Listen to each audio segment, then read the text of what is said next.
Bonjour à toutes et tous, vous écoutez First Print, votre podcast comics préféré pour une nouvelle émission du format Front Page qui est votre revue d'actualité sur le monde des comics et de leurs adaptations. 3 fois par mois, nous revenons en compagnie de l'ami Corentin. Salut! Pour vous faire le débrief de tout ce qui se passe dans le monde de la bande dessinée américaine et de ses dérivés.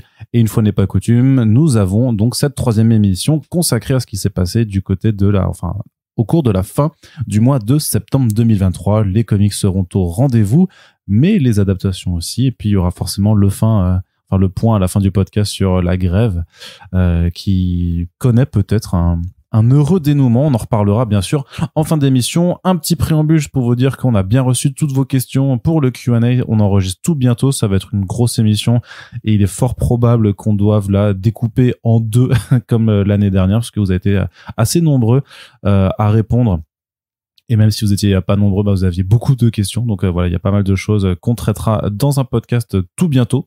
Et aussi, on vous rappelle que ces émissions ne peuvent exister sans votre soutien financier sur Tipeee. On remercie toutes les personnes qui nous aident à faire vivre le podcast ainsi depuis 3 ans. C'est la première fois d'ailleurs depuis ces 3 ans qu'on passe en dessous du seuil des 1 000 €. Voilà, c'est la crise, c'est l'inflation, on comprend. Bientôt la fin de First Print. Et donc on remercie d'autant plus les personnes qui continuent de nous soutenir. Et si jamais certaines veulent nous donner un coup de main, ne serait-ce que ponctuel, pour au moins garder ce cap, eh bien on vous remerciera beaucoup.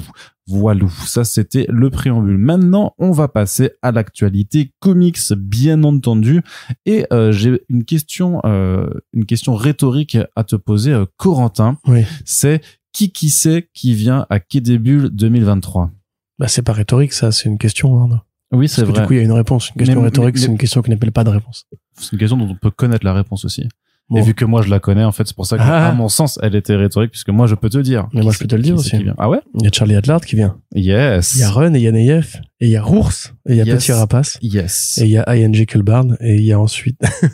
Et il y a pas mal. Effectivement, c'est la fonction recherche sur comicsblog.fr, voilà. Un site qu'on connaît bien ici. Si vous tapez Quai des Bulles, vous pouvez effectivement retrouver tous les articles qui traitent de l'actualité du prochain rendez-vous de la bande dessinée à Saint-Malo. Ça se passe fin octobre. On y sera. Dans les remparts.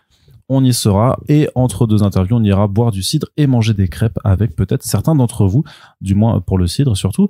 Donc oui, on a eu plusieurs annonces au cours des derniers jours qui nous montrent une fois de plus que même si c'est un festival identifié, très très identifié comme BD franco-belge traditionnel, il y a de la BD de genre, il y a des comics aussi.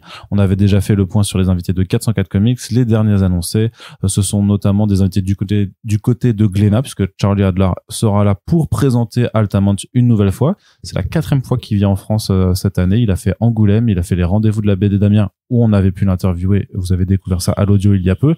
Il était de retour au Cabaret Vert au cours du mois d'août et là, donc, il est à Quai des Bulles, toujours pour défendre sa BD Altamont écrite par Eric Hanna, qui sera également présent à ce moment-là.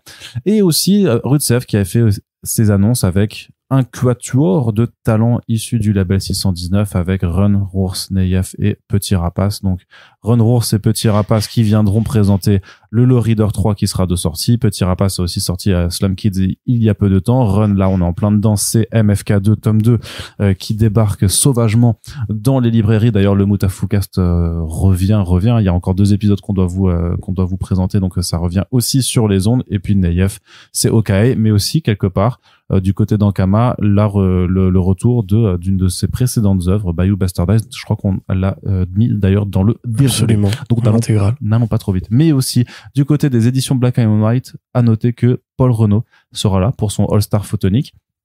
Et qu'on a également vu dans le listing que Mirka Andolfo serait également de la partie. Alors j'ai pas trop vu avec quel éditeur elle allait être présente, mais en tout cas elle est sur le listing. J'imagine que ce sera avec Glénat, puisque c'est quand même là qu'elle publie la plupart de ses bouquins depuis quelques années, dont Sweet Paprika.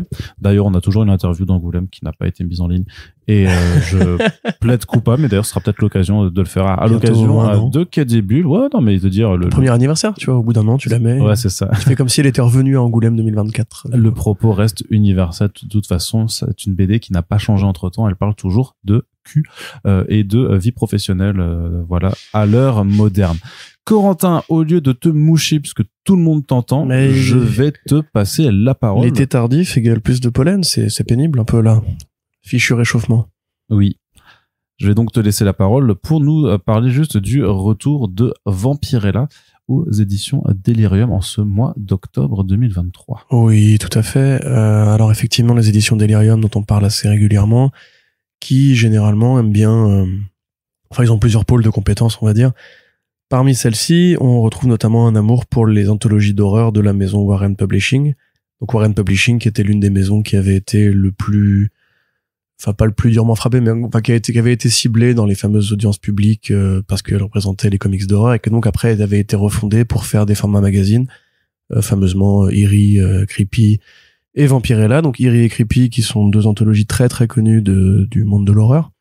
Donc anthologie au sens traditionnel, c'est-à-dire que c'est pas genre un numéro une histoire, c'est un numéro avec plusieurs histoires courtes en noir et blanc avec beaucoup de place laissée à l'ancrage, de place laissée à la peinture en noir et blanc, avec des grands artistes qui ont travaillé dessus, notamment Frank Frazetta, et qui avaient été pour la plupart supervisés par Archie Goodwin, qui est l'un des très très grands noms du milieu de l'édition. Je vais pas vous faire un portrait trop long parce que ce serait un peu envahissant pour le reste du podcast, mais par exemple si on a eu ensuite Mark Chiarello qui a fait les Batman Black and White chez DC Comics, parce que lui était un grand fan de Archie Goodwin et qui voulait reproduire ce qu'il avait fait lui, c'est-à-dire collectionner les plus grands artistes de sa génération pour faire des histoires d'horreur dans Eerie and Creepy, et lui il avait fait la même chose sur Batman. Donc c'est vraiment ce genre de projet extrêmement noble, extrêmement historique. Et en fait chez Warren il y avait aussi une troisième branche en fait qui était donc le magazine Vampirella, qui avait été donc créé, donc un personnage au départ. Vampirella c'est une Crypt Keeper, donc c'est l'un de ces personnages qui apparaît en début de numéro et qui vous dit dans la forêt de machin il y avait un homme qui était un peu audacieux et il vendit son âme au diable et voilà ce qui va se passer, etc. Avec toujours un peu ce genre de petite morale ou de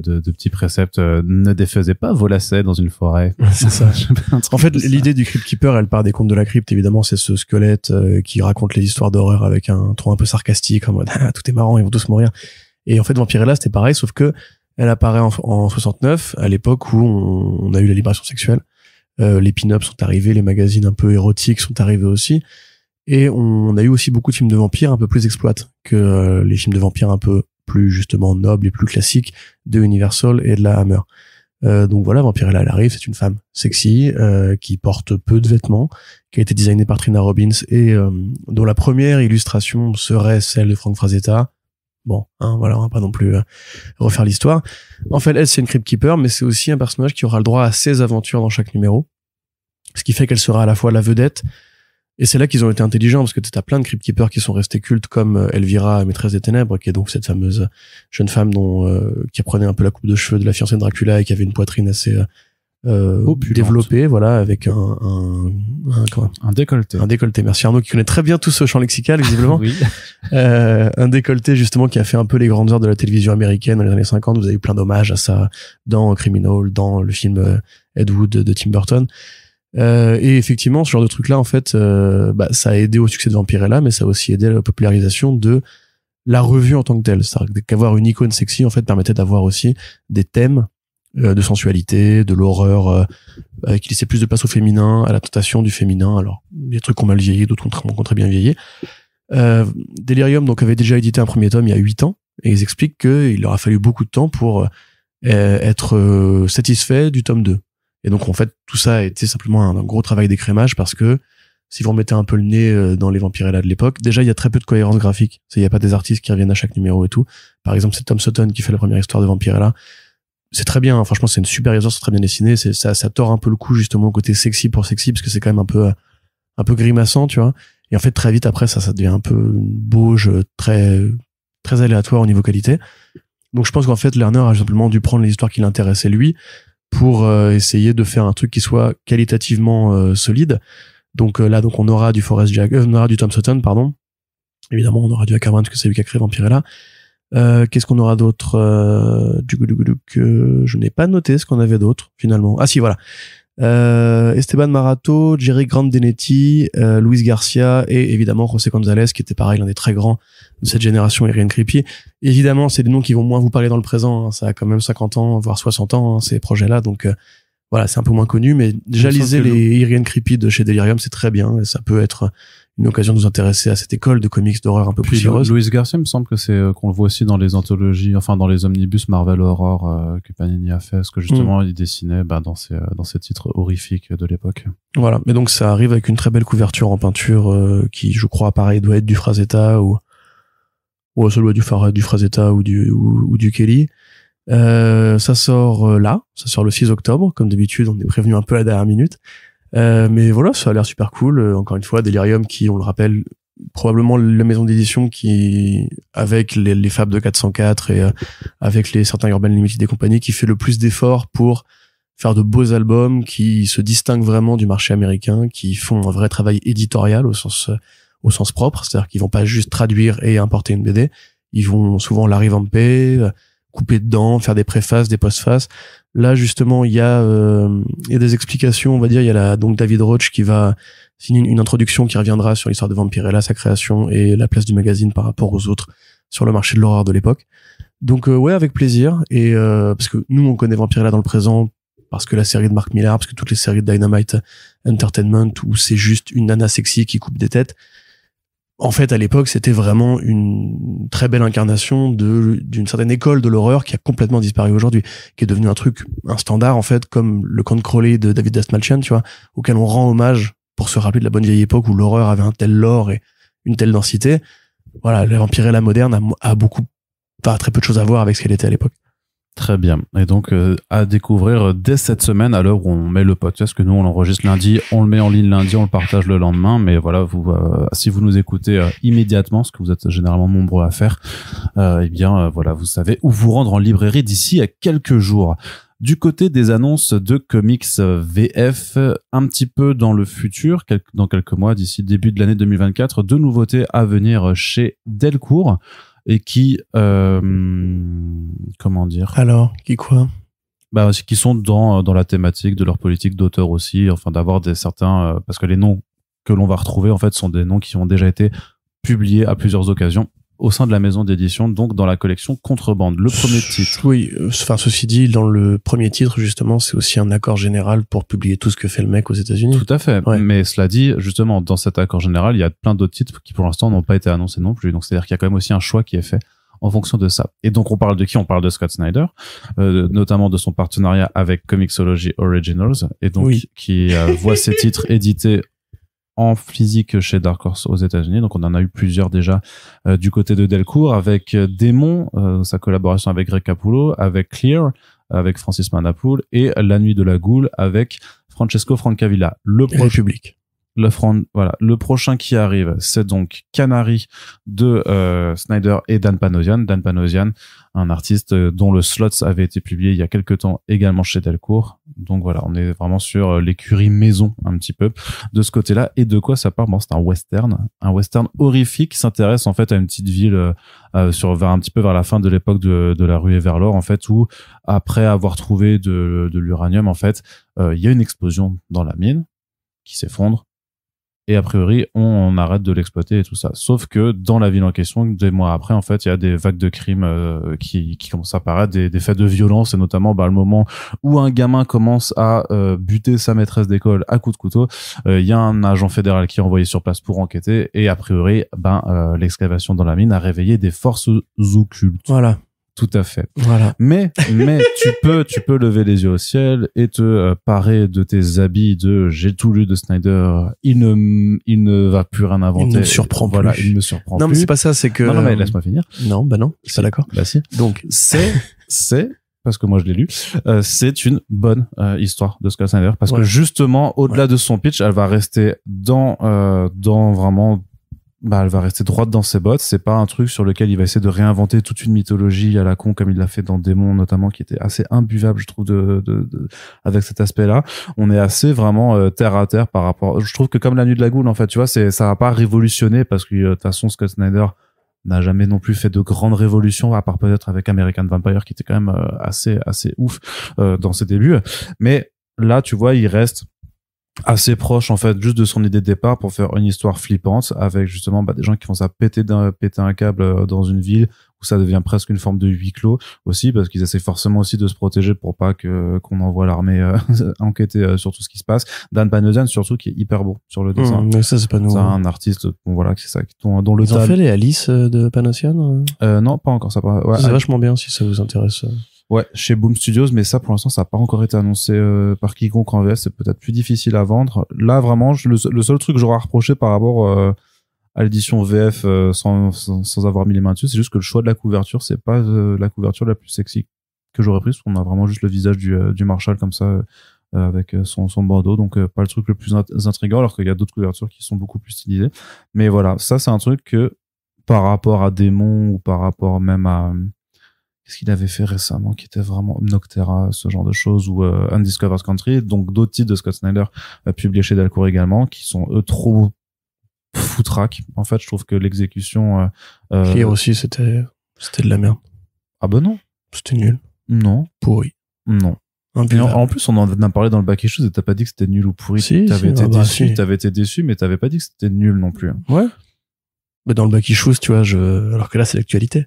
Ah, et donc pareil, La Nuit de la Goule, je trouve ça, la relecture, c'est complètement incohérent avec, voilà, c'est... Ah oui, donc toi, tu changes ta chemise. Non, écoutez ce que j'ai dit, le twist est complètement incohérent. Et c'est trop bavard. Et voilà.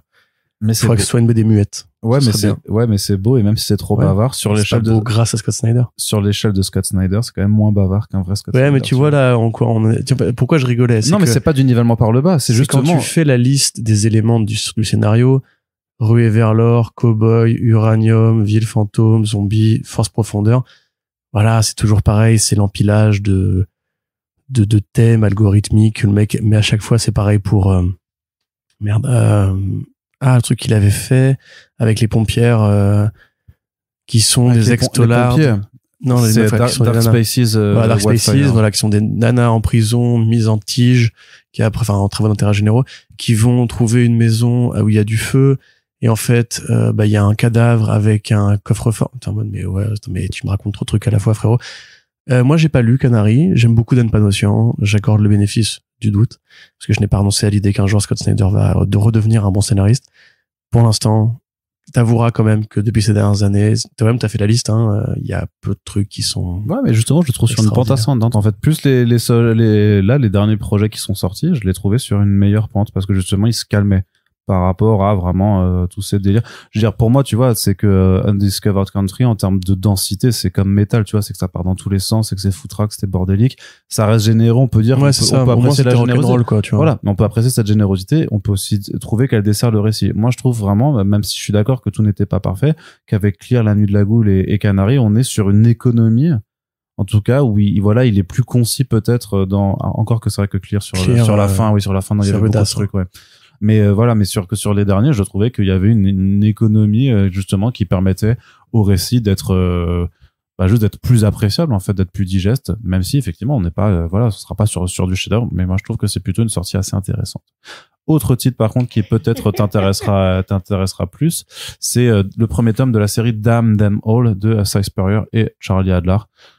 Justement, on parlait d'Adler juste avant, qui a fait donc un petit détour chez Glénat pour revenir chez Delcourt ensuite. Donc un titre qui est un peu une version de Hellblazer. Oui. Voilà, c'est l'histoire d'une détective exorciste qui va cavaler après les démons de la Goétie, qui est un panthéon démoniaque. Dans quelle référence pourrais-vous citer qui pourrait vous parler? Si vous avez lu Chilling Adventures of Sabrina, ou si vous avez vu la série, il est fait question des démons de la Boétie qui a un texte, on va dire un peu occultiste, qui décrit différentes formes de manifestations, etc. Alors la BD, elle est bien rythmée, elle est même pas trop mal dessinée, Il y a un petit côté hickmanien ou mourien dans le fait d'insérer très régulièrement des pages explicatives avec les sigils de chaque démon de la Goétie, qui vont un petit peu s'intercaler dans l'histoire. C'est pas trop long, c'est plutôt humain, c'est bien foutu. C'est un peu, une façon, alors je sais pas, du coup, c'est antérieur à son Hellblazer, à Spurrier, ou pas? Pardon?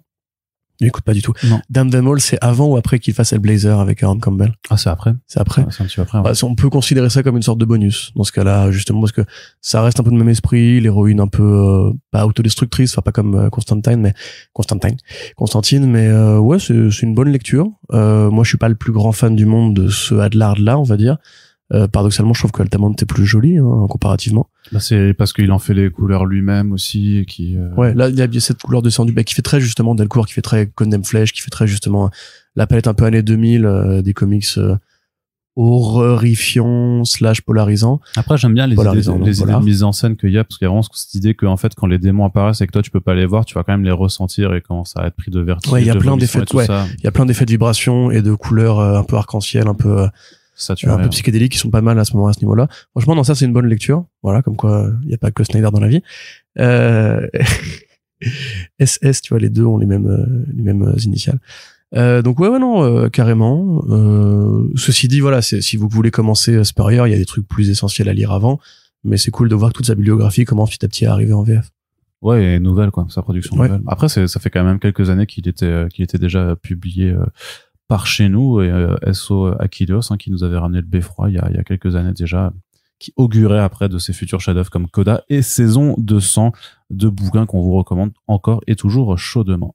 Du côté de la VF, on en avait parlé un tout petit peu avant, c'est donc le Bayou Bastardized de Armand Brard et Naïef qui revient en intégrale chez Ankama. Je crois d'ailleurs qu'on l'avait même évoqué dans le dernier épisode en ligne du Mutafukast, où justement Ren nous expliquait que c'était grâce au succès de Hawkeye, aux éditions Rue de Sèvres, que justement cette intégrale ressort, puisque voilà, c'est une série parue en 3 volumes sur quelques années quand même, mine de rien, chez Ankama, qui est peut-être un petit peu passé sous le radar des autres productions du label 619.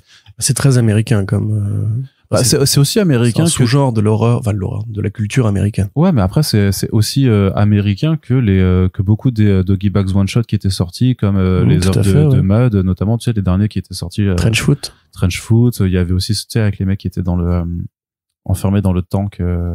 Oui. Tu vois, et je vais pas l'avoir, ça va m'énerver. En plus, je crois que tu l'as là. Oui, l'album est pas très loin en plus, donc. Mais tu vois, je veux dire que c'était dans cette branche-là vraiment des BD 619 sur le côté, on s'intéresse vraiment à l'Amérique profonde, les rednecks, les sous-cultures très à la périphérie des villes et de ce qu'on connaît de l'Amérique triomphante. Et donc là, particulièrement sur la culture de la Louisiane. Donc, le titre est assez explicite. On est dans ces petites villes dans le bayou où on va vraiment suivre, alors pas le quotidien, mais vraiment les mésaventures en fait de tout un tas de gens dans cette population, que ce soit du gamin qui veut essayer de devenir un voyou, de règlement de compte, de vraiment vaudou, avec voilà une touche de fantastique liée à la culture vaudou et tout ça.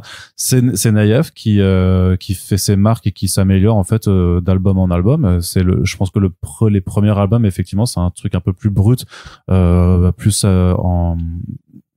je veux dire en adéquation avec South Central Stories qu'il avait fait pour Doggy Bags aussi, tu vois. Mais j'imagine maintenant effectivement que tout le monde a compris, parce qu'il était déjà très fort aussi, de toute façon, enfin dans son cadrage, dans le dessin et tout ça, il était déjà très fort à ce moment-là. Mais maintenant que il lui a peut-être un peu ouvert les portes d'un public plus grand dans les sphères du lectorat de bande dessinée, que cette intégrale permettra donc à beaucoup de monde de le découvrir ou de le redécouvrir avec cet album. Et c'est marrant, mais moi personnellement, je préférais ce Naïef là, on va dire un peu plus pas crasseux, mais tu vois, justement, c'est moins propre. Voilà, c'est moins propre, moins formé, parce que OK, c'est une magnifique bande dessinée, mais du coup, je trouve qu'elle manque un peu de gras, tu vois, justement, elle manque un peu de ce côté Doggy Bag, ce côté un peu rugueux, c'est exactement ça.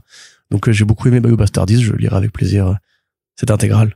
Et on vous rappelle d'ailleurs que sur le site de la Mother Base, c'est la première, je crois que c'était la première bande son qui avait été composée pour une BD au Label 119, et le vinyle est toujours disponible. Le RP. Salut. Allez, du côté de la VO. T'as pas ton pins aujourd'hui, là? Non, mais justement, on en parlera plus tard des pins, justement. Il faudra en parler plus tard. Regarde. Oui. Je travaille tout le temps avec le mien. Ah, mais c'est bien. Tu vois, tu es bien corporate, Corentin. Ça fait plaisir. Du côté de la VO, Corentin, J'aime c'est du Valiant Comics qui donc débarque chez Alien Press. C'est pas une énorme actualité en soi, mais je trouvais juste que l'effort éditorial était intéressant et méritait d'être mis en avant, puisque vous le savez, avant que des nouveautés ne débarquent en 2024 chez Alien Press, qui a donc repris les droits de publication du catalogue Valiant à Valiant, qui de ce coup ne sera juste qu'une boîte de sous-traitance de son catalogue de personnages et plus un éditeur en tant que tel. Donc avant ces nouveautés, il faut conclure les titres qui avaient été démarrés chez Valiant Comics en tant que tel, et donc on parle notamment de XO Manowar Unconquered, dont le 4e numéro arrivera en décembre, mais surtout justement, puisque c'est un petit peu con pour une maison d'édition de dire bon ben voilà, on sort un 4e numéro, et pour les 3 d'avant ils étaient chez Valiant, et du coup c'était il y a quelques mois, donc en fait ils seront plus disponibles, sauf peut-être dans des back issues, enfin dans les racks de back issues des comic shops. Donc ils rééditent en fait un premier numéro Prestige qui va compiler avec un dos carré les 3 premiers numéros de la maxi-série. De cette façon, en fait, tu peux avoir, si t'as loupé le train en marche, tu peux avoir toute la mini-série d'un coup avec, enfin, c'est une façon de léser personne, en fait, j'ai envie de dire. Ouais.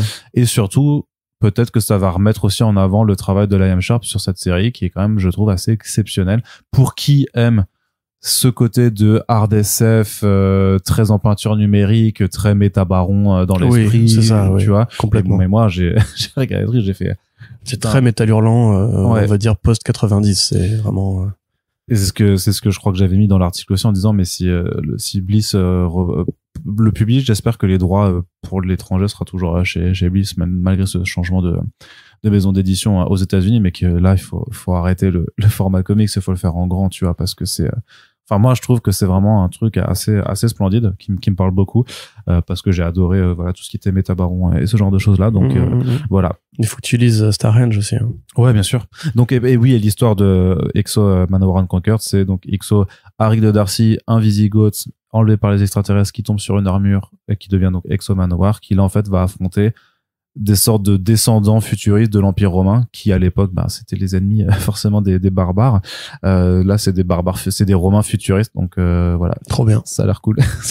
Tu me l'as vendu là, ça y est. Non mais franchement ça a l'air très cool. Donc c'est écrit par Becky Cloonan et Michael W. Conrad, qui avait fait Wonder Woman Infinite, donc c'est déjà sorti techniquement chez Valiant, mais là il y aura un nouveau coup d'œil, et je sais pas si en vrai c'est juste si des comic shops français vont commander ces issues en VO, histoire que ce soit un peu plus accessible, et j'espère que Bliss pourra le proposer d'ici l'année prochaine. Je sais pas trop quelle est la situation de Valiant sur les kiosquiers français, mais je sais plus, on avait parlé, je sais plus quand, très honnêtement, justement d'une série qui avait commencé en single, et qu'en fait l'éditeur avait dit, compte tenu du retard, etc., que c'était pas le David Aja Nosanti Seeds, Seeds, ouais, qui avait commencé en single, et en fait ils se sont dit bon, laisse tomber, on va tout refaire en roman graphique. Oui, ou aussi Invisible Kingdom, c'était lié à la pandémie, mais oui, tout à fait. Mais tu vois, ça je trouve ça bien, parce que quelque part, justement, plutôt que de se dire on va faire directement une édition album avec les 4 numéros d'un coup, pour celles et ceux qui avaient acheté justement les 3 premiers, ça aurait été un peu grévant, alors que là, quelque part, ils vont finir la publication en single avant de l'éditer en trade. Et voilà, c'est une façon intelligente de mettre tout le monde d'accord. En plus, je pense que c'est peut-être plutôt un risque pour eux, parce que est-ce qu'il y a tant de monde que ça qui va acheter le format Prestige? Ceux qui ont déjà acheté les numéros précédents, ils s'attendent la suite. Et c'est pas un personnage ultra connu non plus. Sharp est quand même assez connu, ceci dit, c'est vrai qu'il a une vraie aura, et c'est assez impressionnant d'ailleurs de réaliser l'ascension fulgurante que le mec il a eu depuis qu'il a commencé Wonder Woman, et en plus sa palette de style qui a continuellement évolué jusqu'à arriver à ce rendu numérique. Faut vraiment que je m'abonne à la page de Grant Morrison là pour voir ses comics bibliques avec Sharp. Mais pour le coup, ouais, moi ça me donne carrément envie de me remettre à l'ère du XO, parce que j'avais juste lu la série qui était éditée récemment, Celle de Matt Kindt? Non, pas Matt Kindt. Celle de Robert Venditti. Celle de Robert Venditti, peut-être. Non, c'était Emilio Hopeless. Ouais, Denis Hopeless et Emilio Laizo. Ouais, espèce de série bendicienne, vraiment complètement Iron Man mixtor, qui était super cool, super marrante. On en avait parlé dans un Mac Issues. Donc voilà, moi découvrir le pan plus sérieux et plus science-fiction, romain du futur dans l'espace, ça me va carrément. Donc go XO. On espère pouvoir vous en reparler. XO. Ouais.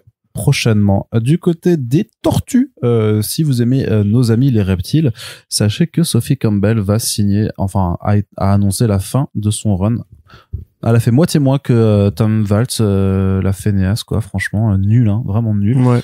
Bah, c'est une femme, hein. Ouais, voilà, c'est pour ça. Faut le dire, à un moment donné, merde. Mais vu qu'on ne peut plus railler, je te laisse le faire. C'est gentil, merci. Blague à part, donc 50 numéros signés là sur les 3 dernières années.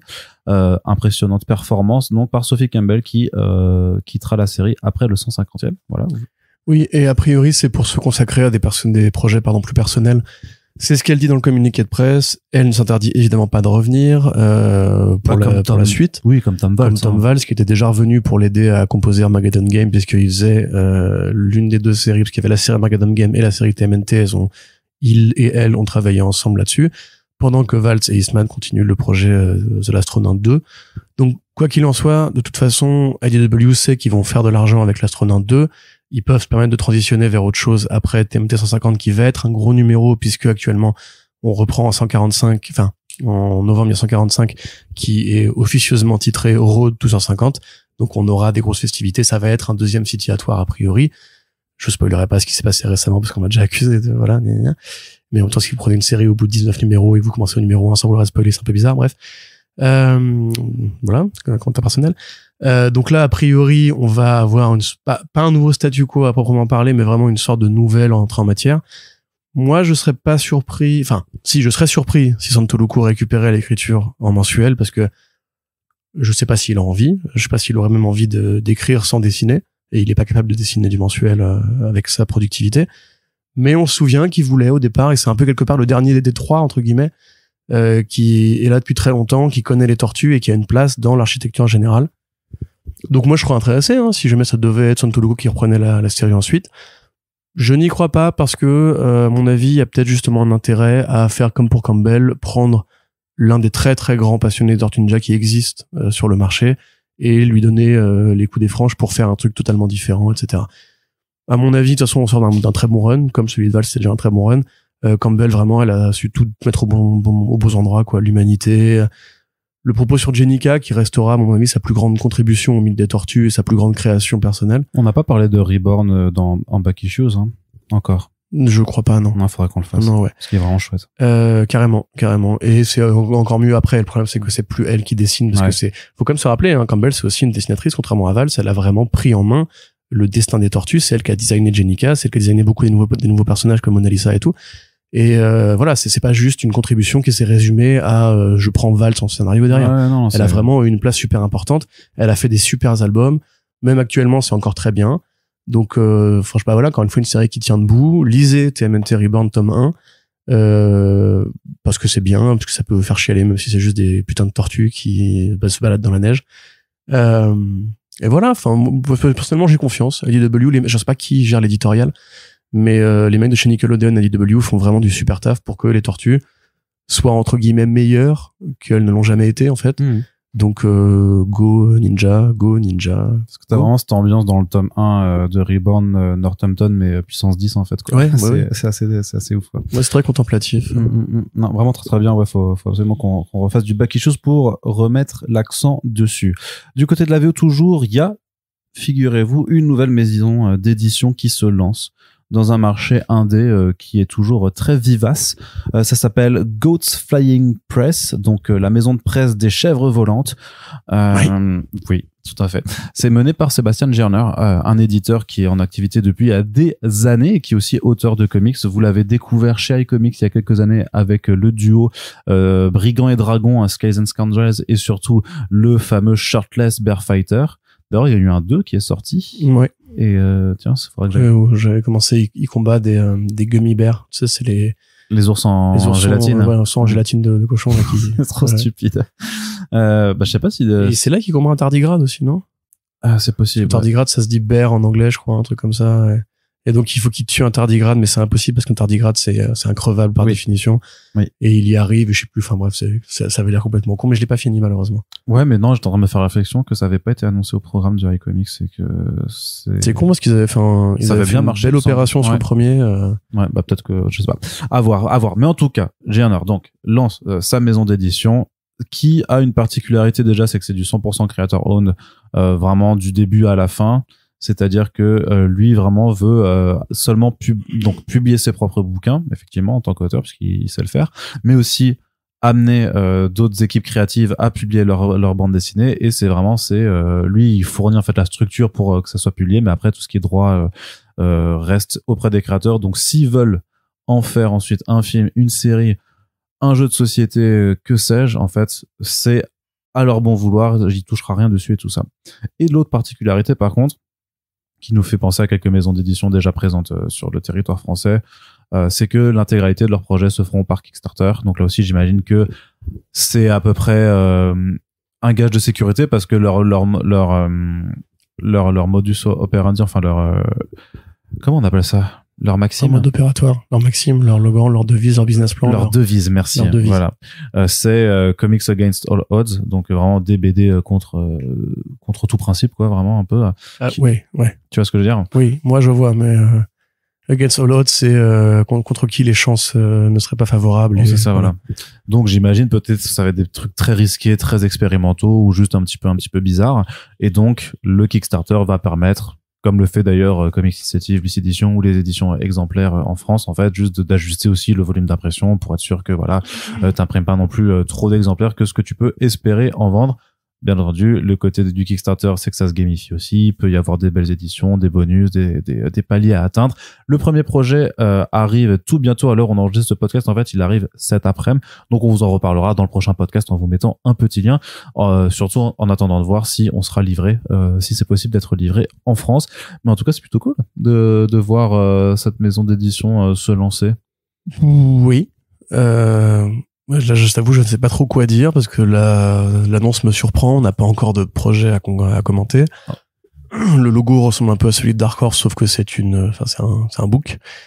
Je sais pas, moi personnellement, parce que on a vu des maisons d'édition un peu vaillantes comme ça, vaillantes, qui se sont lancées en quelques années, qui ont plus ou moins essuyé les plâtres et qui après se sont aperçus que le marché n'était pas dimensionné pour ça. Là, la différence, c'est qu'effectivement, il y a cette donnée du crowdfunding qui est un gage de sûreté, mais qui est aussi la possibilité que les projets ne soient pas financés, ou alors soient financés pour de très petits tirages. Je sais pas, honnêtement, je sais pas trop comment me positionner, parce que déjà, de base, j'étais pas forcément convaincu par le fait que le crowdfunding était une voie d'avenir. Ça l'est pour plein de maisons en France, évidemment, mais en France, on a un petit marché, alors qu'aux États-Unis, ce qu'on appelle, nous, les comics, c'est le marché dominant, entre guillemets. Enfin, c'est un marché qui est beaucoup plus fort. Donc je sais pas trop. Moi personnellement, j'attendrai de voir les premiers projets avant de m'emballer. Je trouve qu'entre la relance d'AEW, la production de Boom Studios, Image Comics qui est encore très fort, hein, on croyait qu'ils allaient baisser un peu de régime, mais ils ont eu quand même des belles nouveautés cette année. Avec Skybound en plus à côté qui tire sur le truc.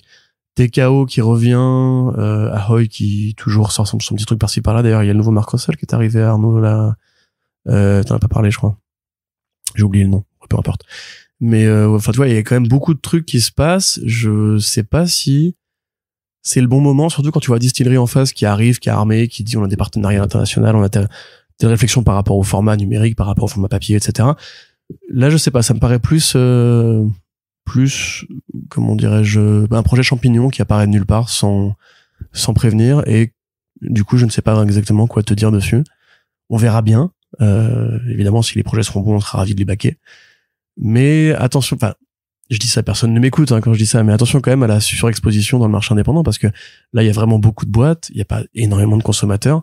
C'est pareil en France, hein, on sait que les tops des ventes sont pas forcément mirobolants pour les BD indés. Donc, j'espère qu'ils auront de quoi assurer leurs arrières, quoi. Parce que c'est des investissements de monter une boîte et tout. Voilà. J'ai envie de dire que même pour prendre des exemples de boîtes à tout petit modèle, je veux dire que Sitcona Press, pour l'instant, elle a publié 3 bandes dessinées, enfin, elle a fait 3 projets avec succès. Et donc, j'imagine que, voilà, Sébastien Gerner, j'imagine qu'il a d'autres billes aussi et que il a des assises derrière, mais que techniquement, si le modèle de la boîte, parce qu'il le dit en plus dans l'interview, il dit le but c'est pas de faire de la thune parce que il sait très bien qu'il en gagnera pas, mais par contre, c'est juste que les projets soient viables, existent et potentiellement puissent être portés plus haut après une fois d'avoir été existé. D'ailleurs, il y avait même ce côté très intéressant dans la philosophie, c'est de dire non, les publier en single issues, mais vu que c'est du 100% creator owned, il y a rien qui empêche une fois aller ailleurs en fait. Voilà, c'est de reproposer la BD en TPB par exemple chez Image Comics, tu vois. Ça par contre c'est intéressant. Et ça donne même tout le sens au côté Kickstarter, tu vois, de vraiment dire que God's Flying Press pourrait mettre ce serait l'embrayage de la bagnole en fait pour passer les premières vitesses et qu'ensuite après tu puisses atteindre une vitesse de croisière avec une autre maison d'édition. Bah oui, mais tu sais comment ça marche. Tu vas avoir des gens qui vont trade-weighter comme c'est arrivé pour Substack ou dire moi j'aurais pu m'abonner. Bah d'ailleurs la raison pour laquelle si mais vas-y mais non, c'est le principe du Kickstarter, c'est que le Kickstarter va te dire tu vas soutenir le projet pour avoir tu comptes toujours sur les autres dans ce cas-là. Tu vois, tu dis toujours ouais mais les autres ils vont backer parce qu'ils sont fans, donc moi après ça m'intéresse mais pas au point de mettre de la thune. Donc alors que si jamais tu dis c'est exclusif à la maison d'édition, tu te dis bon bah oui, OK, dans ce cas-là, je vais backer parce que ça m'intéresse. Mais les single issues, le format single issues et tout ce que ça peut contenir dedans aussi parce que ça tu le sais pas, ce sera exclusif. Après la version TPB, tu peux très bien avoir effectivement l'histoire en tant que telle mais avoir rien d'autre des bonus, rien d'autre des contreparties qui auront été avec le Kickstarter, tu vois, il y a quand même un équilibre. Bien entendu que tu peux attendre. Mais si en attendant, t'as pas les couvertures avec des jolis effets de fab, je sais pas, avec des couvertures exclusives à cette édition de cela, tu vois, t'as plein de façons de jouer pour rendre le Kickstarter attractif. Oui, bien sûr. Tu sais, c'est pareil pour Substack, hein. C'est intéressant de voir la BD se construire au fur et à mesure. Le mec, il te fait un making of de telle planche et compagnie. En attendant, moi, j'avoue que je préfère juste attendre l'album quand il finira par sortir en physique. Tu vois, je me dis, après, encore une fois, comme tu dis, c'est probablement juste un side project pour lui. Il a sûrement d'autres sources de revenus. Donc, effectivement, si c'est pas mal des BD qui n'existeraient pas autrement d'exister, tant mieux. Ceci étant, je trouve qu'il y a quand même beaucoup de trucs qui existent déjà. Tu vois, il y a, c'est Zoop, je crois, la plateforme de crowdfunding qui fait que du comics, qui est celle-là qu'avait été Nick Pitara, je crois, pour son label à lui. Pareil, encore un label. Est-ce qu'il y avait forcément besoin de ce truc-là? Je sais pas. On verra bien les projets en question pour voir si ça avait vraiment aucune chance d'être fait ailleurs. L'avantage qu'il a, c'est qu'il est très connu dans le milieu, c'est qu'il a énormément de contacts. Je pense d'un point de vue carnet d'adresse sur les créatifs, mais aussi même sur les professionnels de l'industrie, que ce soit impression, gestion et tout ça. Donc, je pense quand même qu'il a les reins assez solides pour mener le truc. Et de toute façon, on verra bien comment ça se passe. Du côté de la VO toujours, David Lafemme et Maria Lafemme qui reviennent une fois de plus ensemble pour proposer une nouvelle publication. C'est chez Boom Studios cette fois-ci qu'il se dirige. Donc David Lafemme que vous connaissez peut-être pour Stray Bullets, quand même sa très très longue saga fleuve, et qui vient de sortir chez Delcourt également Lodger, également en compagnie de Maria. Après ils sont plus ou moins toujours ensemble. Ouais. C'est comme Jay Lee et Jun Chung, voilà. C'est bien de le préciser. De Mike Allred et Laura Allred. En fait, il y a beaucoup de couples comme ça dans les comics. Oui, et puis t'as pas même parfois, même ça dit pas son nom, mais en fait énormément d'auteurs et d'artistes en fait dont les agents en fait, enfin dont les compagnes sont aussi les agents, presque leurs éditrices. Terry Moore, tu vois, Terry Moore, sa femme, c'est sa publisher, c'est sa directrice de publication. T'as Geoff Darrow et Lauren Darrow aussi, qui est sa traductrice officielle. Ouais. Donc, qu'est-ce que je voulais dire? Oui, donc ça, Under Ice, qu'est-ce que c'est? C'est un peu un récit de braquage qui reprend vraiment des tropes, eux-mêmes le reconnaissent, que ça reprend vraiment des codes très classiques du récit de braquage, avec l'histoire de David qui est un loser. Voilà, il a trop joué, ce con, il a perdu toute sa thune, grosse merde là. Voilà, les jeux d'argent c'est pas bien, on vous l'a déjà dit.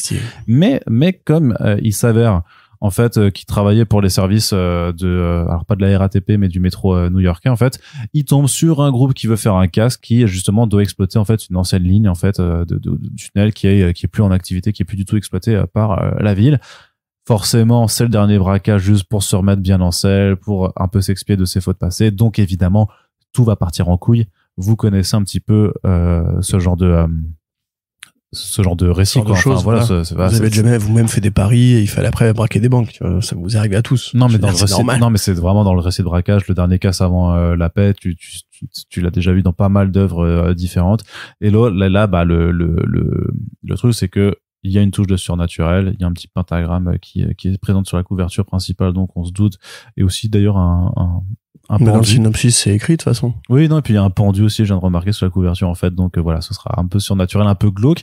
Et ma foi, j'espère que ce sera fun. Je sais pas ce que t'en penses toi, mais le projet, moi, ça me botte un petit peu quand même. Mais du coup, t'as décrit le pitch? Bah oui, c'est ça. C'est quand ils vont faire utiliser les tunnels. Oui, c'est ça. Et dans les tunnels, il y a des... il y a sûrement quelque chose. Voilà. Hein. Probablement des démons. Ou Satan. Voilà. Ouais. De là, t'es pas en train de faire oui, mais braquage, démon sous terre. Bah si, justement. Le truc Mais en algorithmique à la Scott Snyder, quoi. Je trouve que justement, ça fait peut-être un peu trop déjà vu par rapport à ce mélange entre. Il faut dire. Comme Dan Damol, tu vois, il y a vraiment une école aux États-Unis où tu mélanges du polar et la culture démonique, les enfers, etc. C'est pas du tout inédit parce que comme encore une fois, il y a Shadowman ou Hellblazer, il y a eu des pans où pareil, il allait chez des rednecks. Enfin, ou même, comment ça s'appelle? Moonshine de Brian Azzarello. Enfin, tu sais, en fait, il y a vraiment cette espèce d'habitude de mélanger gangster, braquage, action, etc. avec cette culture du démon. Il y avait même, tu sais, The Kaiju Heist, qui était un titre trop marrant. The Kaiju Score. Ouais, Kaiju Score, ouais, où les mecs faisaient un braquage pendant une invasion de Kaiju, c'était incroyable. Moi, c'est plus, j'ai pas aimé Lodger, en fait. Que j'avais commencé, je trouvais sympathique. En fait, j'ai terminé, je trouvais ça peut-être moins sympathique. Peut-être un peu trop poussiéreux dans le style, en fait. Je sais pas comment le décrire parce que j'aime beaucoup, en fait, moi, le trait de la femme, son univers, etc. Peut-être que j'aurais pu me passer de l'aspect démon, tu vois. Juste, tu me dis David, la femme qui revient et qui fait une histoire de braquage, justement, à la Stray Bullets, avec des mecs qui se tirent dessus. Ouais, ça m'aurait pu m'intéresser. Là, en plus, ça va être en couleur. Oui, c'est vrai. Je sais pas, je trouve la première couverture est pas incroyable. Mais je vais sûrement énerver plein de gens pour qui David la femme est un dieu et qui ont un poster de lui chez eux. Donc, voilà. J'ai pas un grand avis là-dessus. Tant mieux pour les fans, tant mieux pour eux, tant mieux pour David la femme et Maria la femme qui continuent à travailler. Mais à mon sens, il y a peut-être d'autres trucs à faire, peut-être des trucs moins anecdotiques ou des vraies grandes sagas ongoing, fluff, etc., qui pourraient être écrites aujourd'hui, quoi. Ouais, très bien. Bon, en tout cas, ça arrivera en décembre de cette année chez Boom Studios et puis on ira y jeter un œil. Autre nouveauté annoncée, peut-être que ça t'excitera plus, monsieur le gros blasé, c'est les retrouvailles de Brian. Pardon, c'était gratuit. C'est là. Mais c'est marrant parce que tu vois, tu dis que je suis élitiste et là j'ai quand même dit du mal de David la femme. C'est vrai. Tu vois, donc comme quoi tu peux aller élitiste. Tu peux retourner ta veste de temps en temps. Brian Bendis qui retrouve Alex Maliv pour un polar chez Dark Horse. Ça s'appelle Masterpiece et ce sera peut-être une masterclass. Eh oui. Lâchez des coms. Bande de connards. Allez, c'est tout pour moi. Allez, salut Varno. Bon, je vais finir le podcast tout seul. Alors, c'est l'histoire d'une adolescente dont les parents se trouvent être des vilains braqueurs et de haut vol. Et le gars, en fait, qu'ils ont volé, le dernier gars qu'ils ont volé, pour se venger, décide d'adopter leur fille, en fait, pour l'élever comme si c'était sans profit. Voilà. Ça a l'air cool. Ça a l'air cool parce que Bendis, on sait que justement il y a toujours cet espoir. Déjà, c'est un mec qui aime beaucoup écrire les personnages féminins. Il a un peu ce côté Greg Rucka depuis très longtemps, surtout dans la création originale où il y a eu Scarlett, où il y a eu Pearl, où il y a eu plein de personnages comme ça. C'est aussi un gars qui a adopté deux enfants féminines, deux jeunes filles avec sa femme. Et je pense qu'il y a peut-être de ça, tu vois. C'est que là actuellement ces gamines doivent avoir 15 et 16 ans, un truc comme ça. On sait qu'elles avaient déjà inspiré le personnage de Naomi. Là, il y a probablement un truc par rapport à la paternité. Tu vois, du fait père adoptif qui veut transmettre des valeurs à une fille qui n'est pas sa fille biologique. Moi, je suis obligé de me dire que Bendis va encore mettre un peu de lui-même là-dedans. Il sait écrire des ados, il sait écrire des dialogues cool qui font clac-clac très vite, tu vois. Donc, et généralement, quand il écrit des ados, ça donne de très bonnes choses. Ça donne des trucs très drôles. Là, en plus, c'est Maliv qui, comme vous le savez, est l'un des plus grands artistes qui ait jamais existé sur Terre. Pour un truc qui va être moins sombre, ça c'est un peu dommage quand même parce qu'on se souvient quand même des merveilleuses périodes d'Ardeville par Alex Maliv qui étaient probablement les plus belles pages d'Ardeville qui ont jamais été créées. Ce combat sous la pluie avec les Yakuza là, c'était extraordinaire. Donc voilà, ça peut être super sympa. Moi, je suis content de revoir Bendis Maliv ensemble. Je suis content d'avoir Bendis qui fait un peu du Jinx World entre guillemets avec cette espèce de série, cet esprit de série très années 90-2000, très ouais, baston, flingue, dialogue cool, high concept vraiment éclaté. Ça fait plaisir. Voilà, puis c'est une nouvelle création originale. Là, il avait relancé Murder Inc. pour un 3e volume. Et qu'est-ce qu'il avait fait d'autre récemment? Il avait fait le truc, l'espèce de saga de science-fiction là, phénoménal. avec Lima Rojo. Donc ouais, moi j'aime bien cette production-là de Bendis. J'ai bien aimé Pearl, j'ai bien aimé Cover, j'ai bien aimé Scarlett évidemment. Donc avec plaisir de retrouver mon Brian. Ouais, j'espère que ce sera bien et vu que Phénoménal c'était quand même vachement cool en tout cas sur le premier bouquin, je suis plutôt content, surtout qu'on sait également qu'il y a Cover, un 2e volume qui est en préparation de longue date avec David Mack. On ne sait pas quand ça arrivera, mais on sait que les deux planchent dessus. David me l'avait dit à New York l'année dernière. Ils l'ont reconfirmé un an plus tard en ligne. C'est-à-dire que ça progresse lentement, mais sûrement.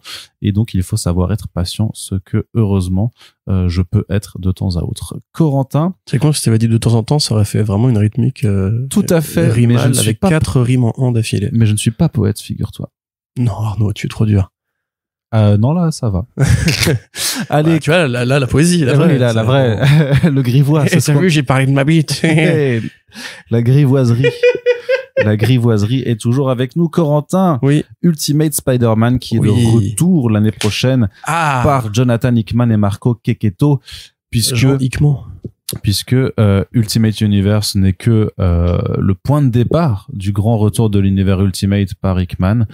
Corentin, il saute de joie, il est content. Et oui, il est content. C'était trop bien Ultimate Invasion. Je suis très content parce que d'ailleurs c'est marrant, je crois que dans un podcast récent, on avait dû dire un truc genre on n'a pas encore vu Hickman faire du Spider-Man, on l'a pas encore vu revenir à des séries régulières sur des héros très centrés, très ancrés dans le sol. Au-delà de toutes ces séries architecturales avec plein de trucs sur l'univers, sur les concepts et tout. Là, j'ai pas commencé Gods encore. Par contre, j'ai fini Ultimate Invasion. Le Gods, c'est pas encore sorti, c'est à la fin du mois, donc. Ah bah voilà, c'est pour ça que j'ai pas commencé. En fait, on a eu tellement de previews et de communiqués de Marvel dessus que j'ai l'impression d'avoir déjà lu tout le numéro 1 avec le Babylon Event, etc. Donc Ultimate Invasion, alors voilà, sans spoiler, compliqué. Il y a donc un nouvel univers. Non, je vais pas spoiler. Bah non, mais de toute façon, c'est vraiment impossible de spoiler. De toute façon, parce qu'en fait, l'histoire elle-même, une fois que tu l'as finie, tu comprends pas exactement tout. C'est vraiment là, il y a vraiment un côté Morrison. Et je pense que Hickman et Morrison, faudra leur faire un podcast ensemble pour qu'ils parlent de leur vision de l'univers en fiction pour voir comment est-ce que ça s'interconnecte tout ça. Parce que là, en fait, tu finis le numéro, et t'es même pas exactement sûr de qui est le vrai architecte. T'as l'impression de te dire, alors, du coup, lui c'est qui, lui c'est Kang, lui c'est machin, lui c'est Howard, machin et tout. Donc déjà de base, ça a même pas beaucoup d'importance. Ce qu'il faut comprendre, c'est que il y a une nouvelle Terre Ultimate qui n'est pas vraiment 1610, qui serait la Terre 6160, parce que 616, 6160, 1610, voilà toujours le motif du 1 et du 6. Grosso modo, Ultimate Invasion démarre par on va retrouver un nouveau Captain America. Voilà, comme dans les comics Marvel, c'est lui qui vient en premier, c'est lui qui est le premier héros de la continuité classique. Et donc là, ça y est, on a posé la base du nouvel univers qui va servir de feuille blanche pour que Hickman en fait design et construise et bâtisse une nouvelle lecture de l'univers Marvel comme l'était l'univers Ultimate à l'époque, donc dans les années 2000, où on s'est dit si on avait inventé l'univers Marvel aujourd'hui, à quoi ressemblerait-il? Et donc on fait des références à Bush, on fait des références à MTV, il y a beaucoup plus de personnages de couleur, il y a beaucoup plus de personnages gays parce que dans les années 60 c'était plus compliqué d'imaginer ça. Il y a beaucoup plus de dialogue cool, beaucoup plus de cynisme aussi, de matérialité. Et finalement, aujourd'hui, on regarde cet univers-là et on le trouve effectivement un peu ringard. Il y a plein de références qui ont mal vieilli, il y a plein de trucs qui étaient modernes pour l'époque, qui le sont beaucoup moins aujourd'hui. Il y a ce goût pour la violence gratuite, il y a cet effet post-11 septembre. Tout ça, ça a beaucoup évolué. Aujourd'hui, le monde est très différent. Et c'est le pari que se donne Hickman. C'est comment est-ce que justement, en reproduisant l'exercice, si on inventait un nouvel univers Marvel en 2023 avec les codes de 2023, qu'est-ce que ça pourrait donner? Donc moi je pensais qu'il allait être juste l'espèce de capitaine éditorial de plein de nouvelles séries qui seraient écrites par d'autres. Apparemment il met la main à la pâte pour de vrai. Alors ça peut être intéressant de voir Hickman créer un nouveau Spider-Man et l'écrire de fond en comble, de bout en bout.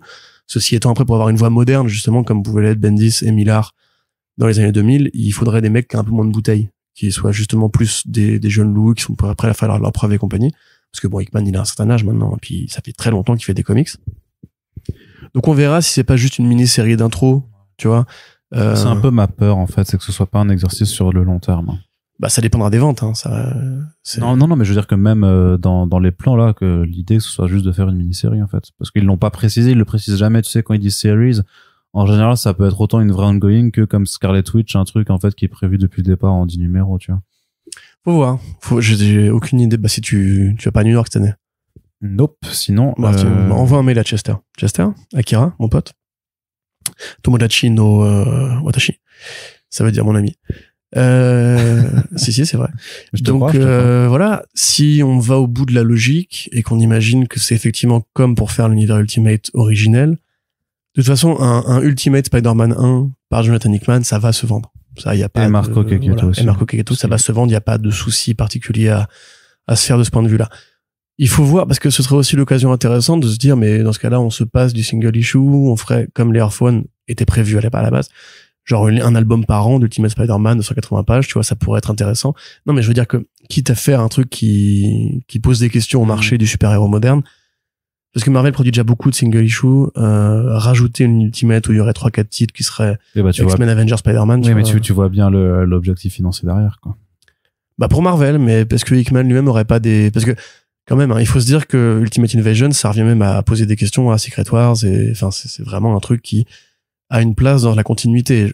Est-ce que lui, il s'arrête là, tu vois, est-ce qu'il se dit, en fait, j'ai créé une nouvelle univers Ultimate, et voilà, c'est le moment de lancer un truc vraiment nouveau, sans se dire qu'en fait, il a déjà prévu, dans 5 ans, de faire un crossover entre les deux réalités, parce que c'est Hickman, hein, je veux dire, encore une fois, Secret Wars, c'était prévu très longtemps avant qu'il ait commencé, enfin, dès qu'il a commencé à faire, sa reprise des Ultimate Avengers, enfin, des Ultimates. Donc, c'était quoi, 4 ans avant, je crois. Donc, voilà, il y a probablement déjà cette idée-là dans les cartons. C'est lui, quand il pose une pierre, il te dit, alors voilà, j'ai besoin de ça pour aller là. Et pour qu'on aille là, en fait, il faut que la série continue jusque-là et soit alimentée jusque-là. D'ailleurs, on a bien vu, à l'époque de la série Ultimate Avengers, enfin, Ultimates 2.0, Ultimate Comics Ultimate, c'est ça, voilà, qu'il y avait des passages qui avaient été mis là juste pour que ça dure, en fait. Pour faire durer la série jusqu'au moment où il en aurait besoin avec Time Runs Out. Donc, voilà. En tout cas, ça reste un nouveau Spider-Man. A priori, ce serait un Peter Parker. Parce que, il n'y a pas de raison. Sur une nouvelle terre, avec plein de nouvelles possibilités. Au moment où justement Spider-Man, le principal, c'est pas incroyablement incroyable. Donc moi je suis prêt, j'ai confiance, Jonathan, allons-y. Et t'as envie de lire du bon Spider-Man mensuel. Ouais. C'est ça qu'on comprend derrière. Mais même au-delà de ça, juste ce pan cosmique, moi, des réalités, du mec qui vraiment sait où il va, ça me fascine. Ultimate Invasion, ça tient ses promesses, ça fait grave plaisir de retrouver ça. Très bien. Bien, je te remercie. On va terminer la partie comics là-dessus, puis on passe du côté des écrans. Alors l'actualité reprend tout petit à petit un peu plus de vie. On va le voir avec la fin de la grève des scénaristes qui devrait permettre aussi à ce secteur de se remettre en route après quand même quelques longs mois de disette où justement l'industrie se reposait en fait sur ce qui était déjà produit et plus forcément sur ce qui allait arriver. Mais donc dans ce qui va arriver, il signe son nom de la pointe d'une épée, d'un Z qui veut dire Zorro. Et c'est donc une série hispanophone en fait qui est en route, qui se présente avec un premier trailer et qui viendra donc s'ajouter à la reprise, notamment que nous attendons tous avec Jean Dujardin dans le rôle principal. Et à une troisième série aussi chez Disney. Aussi. Il y avait même une 4e série qui était prévue par Robert Rodriguez et Sofia Vergara qui avait été développée pour la CW.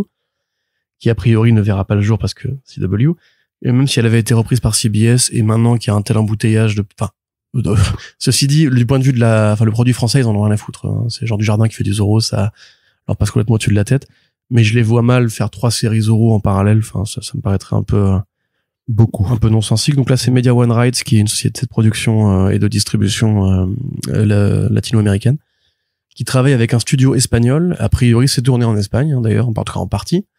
Avec Miguel Bernardo. Alors c'est rigolo, le mec qui joue Zorro qui s'appelle Bernardo. Alors c'est le nom de son. Il est vraiment né pour ça.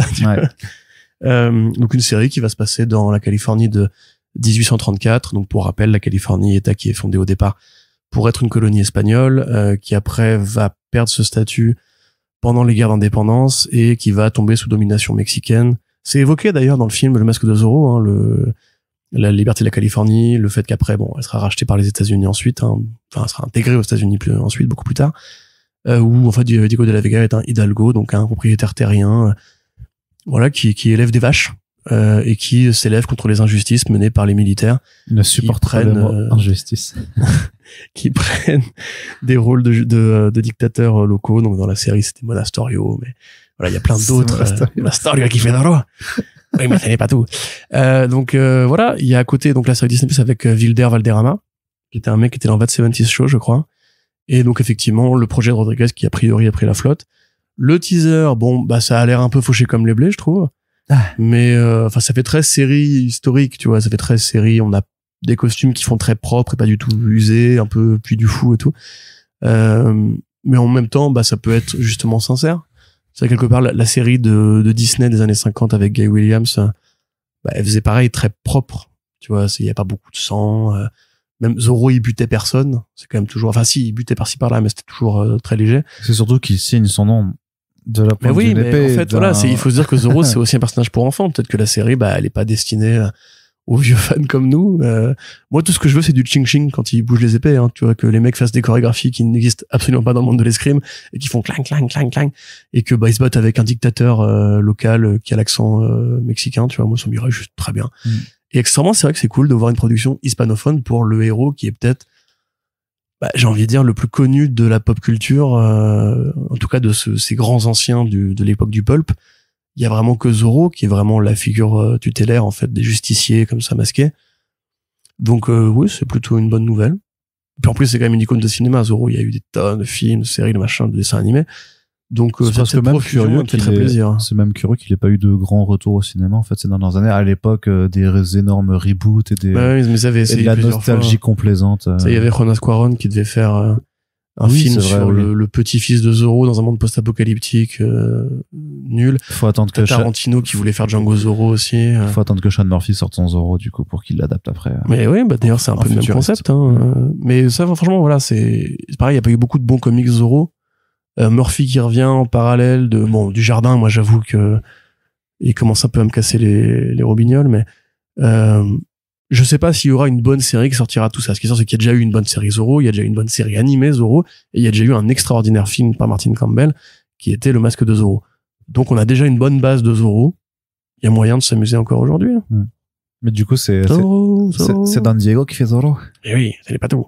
C'est qui? C'est Chadistel qui fait Incendiario. C'est Nintendo qui fait Super Mario. Ça suffit. Allez, du côté des séries télé. T'as beaucoup de cheveux, quand même. Des extraits. Ouais, t'as vu, hein. Des extraits pour Scott Pilgrim Takes Off et Master of the Universe Révolution. Oui, bon voilà, t'as voulu mettre ça dans le programme, c'est bien. Donc effectivement, Netflix a fait une sorte de petite toudoumri pour les productions animées. L'occasion de présenter le dessin animé Devil May Cry et le dessin animé Tomb Raider. Je l'avais dit, les adaptations de jeux vidéo arrivent en force. Ouais, et Nocturne sortie, c'est pas mal d'ailleurs. Mais en animation. En animation, oui, pourquoi pas. C'est très bien, c'est une bonne idée. Oui, ça me va. C'est grâce à Castlevania, voilà, Warren Ellis. Il a fait des saloperies, mais il a permis à Netflix de faire une série Tomb Raider derrière, tu vois. Donc voilà, le monde est bizarre. Et donc effectivement, ils ont profité pour intercaler Scott Pilgrim Takes Off avec un extrait que, si on est un peu honnête, c'est pas extrêmement convaincant dans la mesure où l'anime est extrêmement statique. C'est vraiment il y a vraiment il y a pas beaucoup de mouvements. Après c'est du case par case, hein, c'est un peu le piège du truc. Ceci étant, c'est rigolo parce que Ramona Flowers livre un DVD Netflix à Scott Pilgrim. Donc j'avais écrit dans l'article Comics Blog un petit peu l'origine secrète de Netflix qui effectivement faisait de la location de DVD en VPC avant de devenir une plateforme de streaming. J'ai pas grand chose à dire dessus, c'est comme d'hab, ça a l'air fidèle, ça a l'air bien. Masters of the Universe, parle-en, tiens.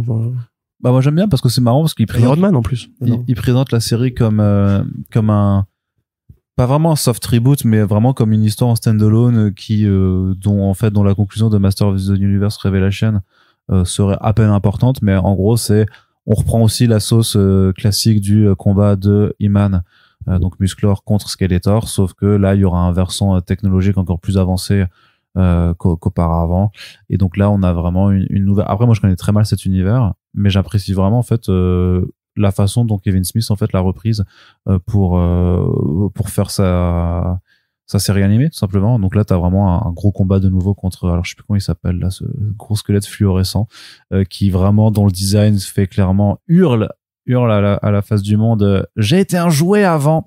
Tu vois, un jouet dans les années 80 clairement, ce qui devait briller dans le noir. Mais c'est toujours super pro en fait. Ce truc, c'est que pour un truc qui est vraiment dérivé d'une licence, une grosse licence comme ça de jouets qui a aussi vécu avec plein de produits dérivés et de dessins animés avant, je trouve qu'il y a vraiment un soin qui est apporté à l'animation. C'est toujours très ça tabasse quoi, ça fait de la grosse baston, c'est plutôt bien animé. On n'est pas encore chez Studio Mappa, mais franchement on est sur un très bon exercice qui à mon sens fera que ce sera encore une bonne série à regarder. Ouais, je sais pas si tu... Non, je suis d'accord. Après moi je te dis, j'ai un rapport différent à cet univers. Je trouve ça toujours aussi fascinant quand même que les mecs se soient dit, on a créé une ligne de jouets, mais il faut du lore, donc on va faire un dessin animé. C'est complètement, enfin, je sais pas, je trouve, normalement, c'est l'inverse, tu fais le dessin animé, après, tu fais les jouets, tu vois. Enfin, en tout cas, dans ma tête, c'est non, plus logique bah de faire non, comme ça. rappelle-toi, G.I. Joe, ça a été fait comme ça aussi, Transformers aussi. Non, G.I. Joe, c'est des jouets d'abord. Après, plus tard, vient l'idée, mais c'est beaucoup plus tard que vient l'idée de faire le dessin animé avec Marvel et tout. Mais oui, mais ce que je veux dire, c'est que là aussi, c'est parti de jouets, puis qu'on a oui, décidé de développer le truc avec. Peut-être que notre génération a peut-être pas eu les mêmes jouets univers, en fait. Parce que bon, t'avais Action Man, il y avait un lore, il y avait les vilains, etc. Mais il y avait le chien et tout. Mais genre, il y avait pas, en fait, cette espèce d'idée de faire tout un monde de fantasy, avec des codes, des royaumes, des règles, des factions et des races, etc.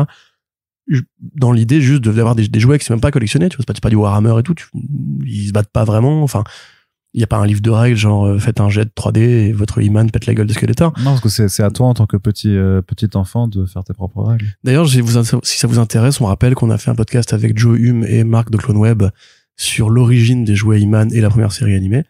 Ce serait intéressant d'avoir Run d'ailleurs si tu fais une suite de ça, parce que je sais qu'il est très fan du premier animé X-Clan. Et méga fan de Toys aussi. Il avait montré justement sur Twitter à quoi aurait ressemblé sa suite à lui. Et j'ai envie de dire encore une fois que c'est pas du tout Run, si tu nous écoutes. Si t'as le temps, je pense pas, mais il y a plein de gens qui font des fausses suites ou des réinterprétations personnelles en changeant quelques noms et quelques designs. Moi, je serais vraiment intéressé par un comics He-Man par Run, donc voilà, petit fantasme personnel. Sinon, l'anime a l'air cool. Kevin Smith, il est bien dans ce truc-là, ça lui va bien, en plus le côté un peu ultra nostalgique et tout. Donc ouais, avec plaisir. Faudra juste que je finisse la première, que j'ai pas terminé. Ouais. Corentin, du côté du cinéma, est-ce que tu as kiffé le premier trailer du nouveau Toxic Avenger qui arrive chez Legendary?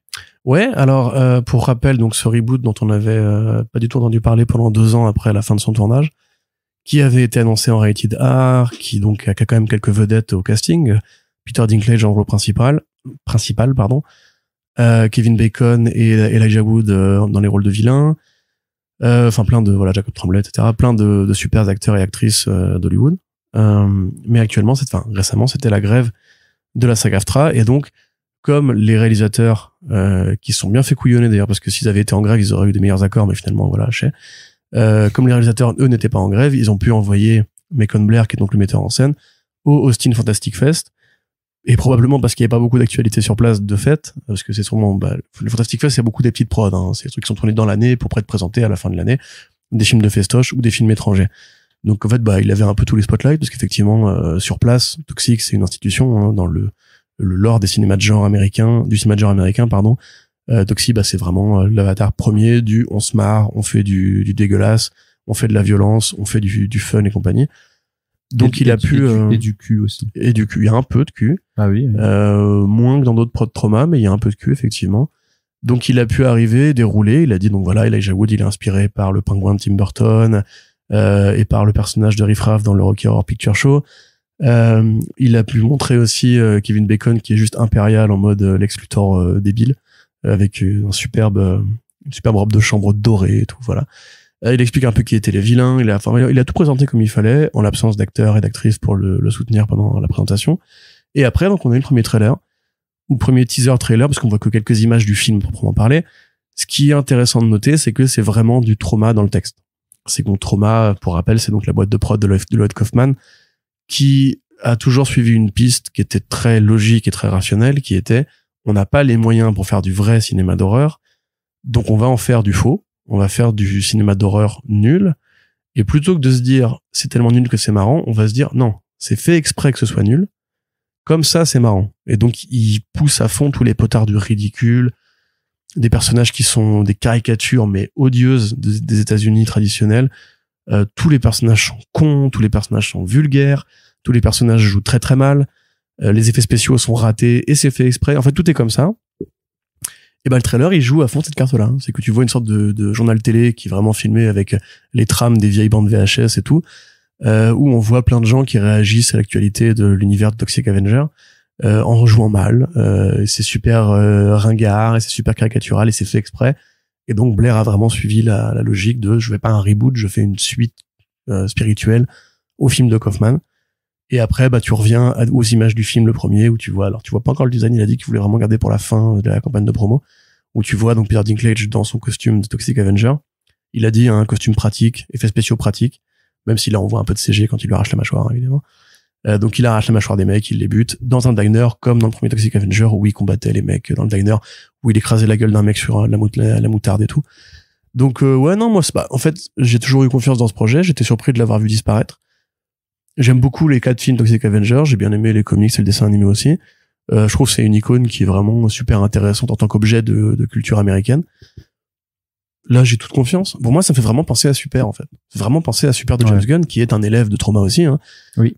Qui avait fait une sorte, pareil, de parodie de film de super-héros, avec les mêmes codes, mais en plus dramatique ou en plus contemplatif, avec Super. Et là, ça a l'air d'être vraiment une sorte d'héritier, quoi. C'est volontairement éclaté au sol. C'est très années 80, pareil, les coups de synthé et tout, la bande-son, tu serais, ouais, enjoué, ouais, il bute des mecs, tu vois. Donc ouais, non, franchement, je suis chaud, on y va, quoi. Sortez-le.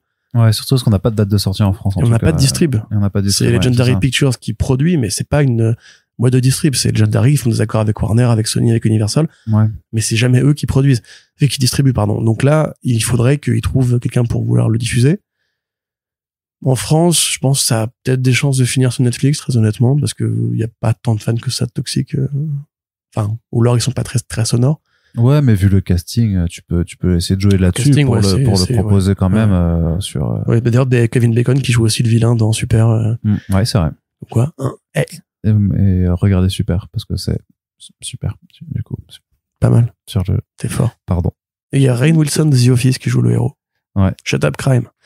Donc ouais, non. Toi, qu'est-ce que t'en as pensé, Arnaud? Mais je vais être honnête. Ouais. J'ai pas eu le temps de le regarder. Ah non, t'es sérieux, c'est pour ça que tu me fais un mot. Ok, d'accord. Mais oui. Je me disais, je parle depuis longtemps, mais pas coupé la parole encore. Qu'est-ce qui se passe? Non, là-dessus, non, surtout sur Toxic et tout. Non, grosse semaine et je t'avoue, j'ai pas pris le temps de le regarder pour préparer le podcast. j'ai honte. Tu pourras venir me fesser avec un balai comme dans le premier Toxic Avenger aussi. Enfin, je crois qu'avec le balai, ils font des trucs plus sales, donc peut-être que tu ne le feras pas. Cette scène horrible dans, je crois que c'est le Troll 4 où il prend un mec, il le plie pour faire une balle de basket et le mec pousse des cris, mais cette scène est ridicule. Après, il dribble un peu, puis il met un dunk et il fait ouais, n'importe quoi, c'est film. On kiffe. Corentin, c'est le point de faire, c'est le moment de faire le point sur la grève qui a cessé du côté de Writers Guild of America. En tout cas, ils ont prononcé la fin de la grève. À l'heure où on enregistre ce podcast pendant cette semaine, ils vont faire voter à tous les membres en fait le nouvel accord provisoire qui a été trouvé avec les studios, sachant qu'il a été donc il a été accepté par les syndicaux, par les délégués de la WGA de l'Est et de l'Ouest. Donc là maintenant c'est au reste des membres de faire valider le process qui permettra donc de reprendre le travail. Techniquement, ils peuvent déjà reprendre le travail à l'heure où on enregistre le podcast. D'ailleurs, il y en a qui l'ont déjà annoncé, en fait, avoir une date de reprise, comme pour la Writers Room de Witches, donc l'adaptation des comics de Scott Snyder et Jock. Encore lui, le Scott Snyder. Waouh. Il est partout. Ça, c'était bien. Alors, Corentin, c'est ce qui est peut-être le plus important, c'est que quand même la guilde des scénaristes a obtenu gain de cause, notamment sur la protection contre l'IA. Ouais, tout à fait. C'était le point qui frictionnait le plus. Alors pour rappel, la fin, pas cette semaine-là, mais la semaine d'avant, ils avaient commencé à se parler le jeudi et ils avaient engagé des discussions qui s'étaient poursuivies jusqu'au dimanche, donc ce qui était plutôt bon signe parce que on se rappelle, dans les derniers mois, à chaque fois qu'ils se croisaient, il y avait cette idée qu'ils se croisaient pour en fait manipuler l'opinion. C'est quand la MPTP recevait les syndicats, ils leur disaient voilà, acceptez notre offre, sinon bidule. Et en fait après ils faisaient liquer leur offre pour manipuler justement l'idée que c'était les syndicats qui étaient pas raisonnables, etc., etc. Ce coup de force-là, il a commencé à être désamorcé à partir du moment où en fait des voix ont commencé à s'élever pour dire non mais là stop, parce que on fait durer le pourrissement du mouvement, mais en fait petit à petit c'est nous qui allons payer les pots cassés, parce que déjà on se paye une image de gros connard par rapport au reste des consommateurs, des spectateurs, et à côté de ça, et effectivement le catalogue il commence à se vider. Ils ont un peu sorti tout ce qu'ils avaient à sortir pour la fin de l'année, et là on voit pas trop ce qu'il leur reste. Il leur reste Rick et Morty, il leur reste Solar Opposites, il leur reste quelques productions qui attendent l'année prochaine. Par exemple, Rick et Morty, les scénaristes de Rick et Morty sont syndiqués, donc ils peuvent même pas commencer à avancer sur la suite de ce genre de série sans accord qui était trouvé. Même l'animation en général avait un petit peu de mal à se relancer parce que il commence à y avoir des mouvements de syndicalisation à droite et à gauche, et ça je pense que c'est la boîte de Pandore a été ouverte parce que les accords de branche, ils sont signés pour 3 ans. C'est ça, voilà. Les studios, ils savent très bien qu'ils finiront par avoir les IA ils finiront par créer leur Netflix d'IA où, comme disait justement Run, t'appuies sur un bouton et ça te sort un truc. Dans 10 ou 15 ans, c'est envisageable. Jamais. On verra. Mais ils savent, en fait, eux, ils se disent, écoute, bon, pour celle-là, on l'aura pas. Et là, effectivement, ça commence à nous coûter trop de fric. Mais le truc, c'est que, enfin, je te fais juste une parenthèse, c'est que même si tu pars du principe qu'ils se disent, bon, cette fois-ci, on n'y ira pas, le truc, c'est que l'accord, il est signé et que techniquement, il y a aucune façon que la renégociation dans 3 ans revienne en fait sur ce qui a déjà été signé. Tu vois, ils vont pas dire dans 3 ans, bon bah finalement pour l'IA, en fait, on vous a dit que vous avez pu, enfin on n'obligeait pas, mais maintenant on va obliger. Enfin, je pense que là c'est. Pourquoi?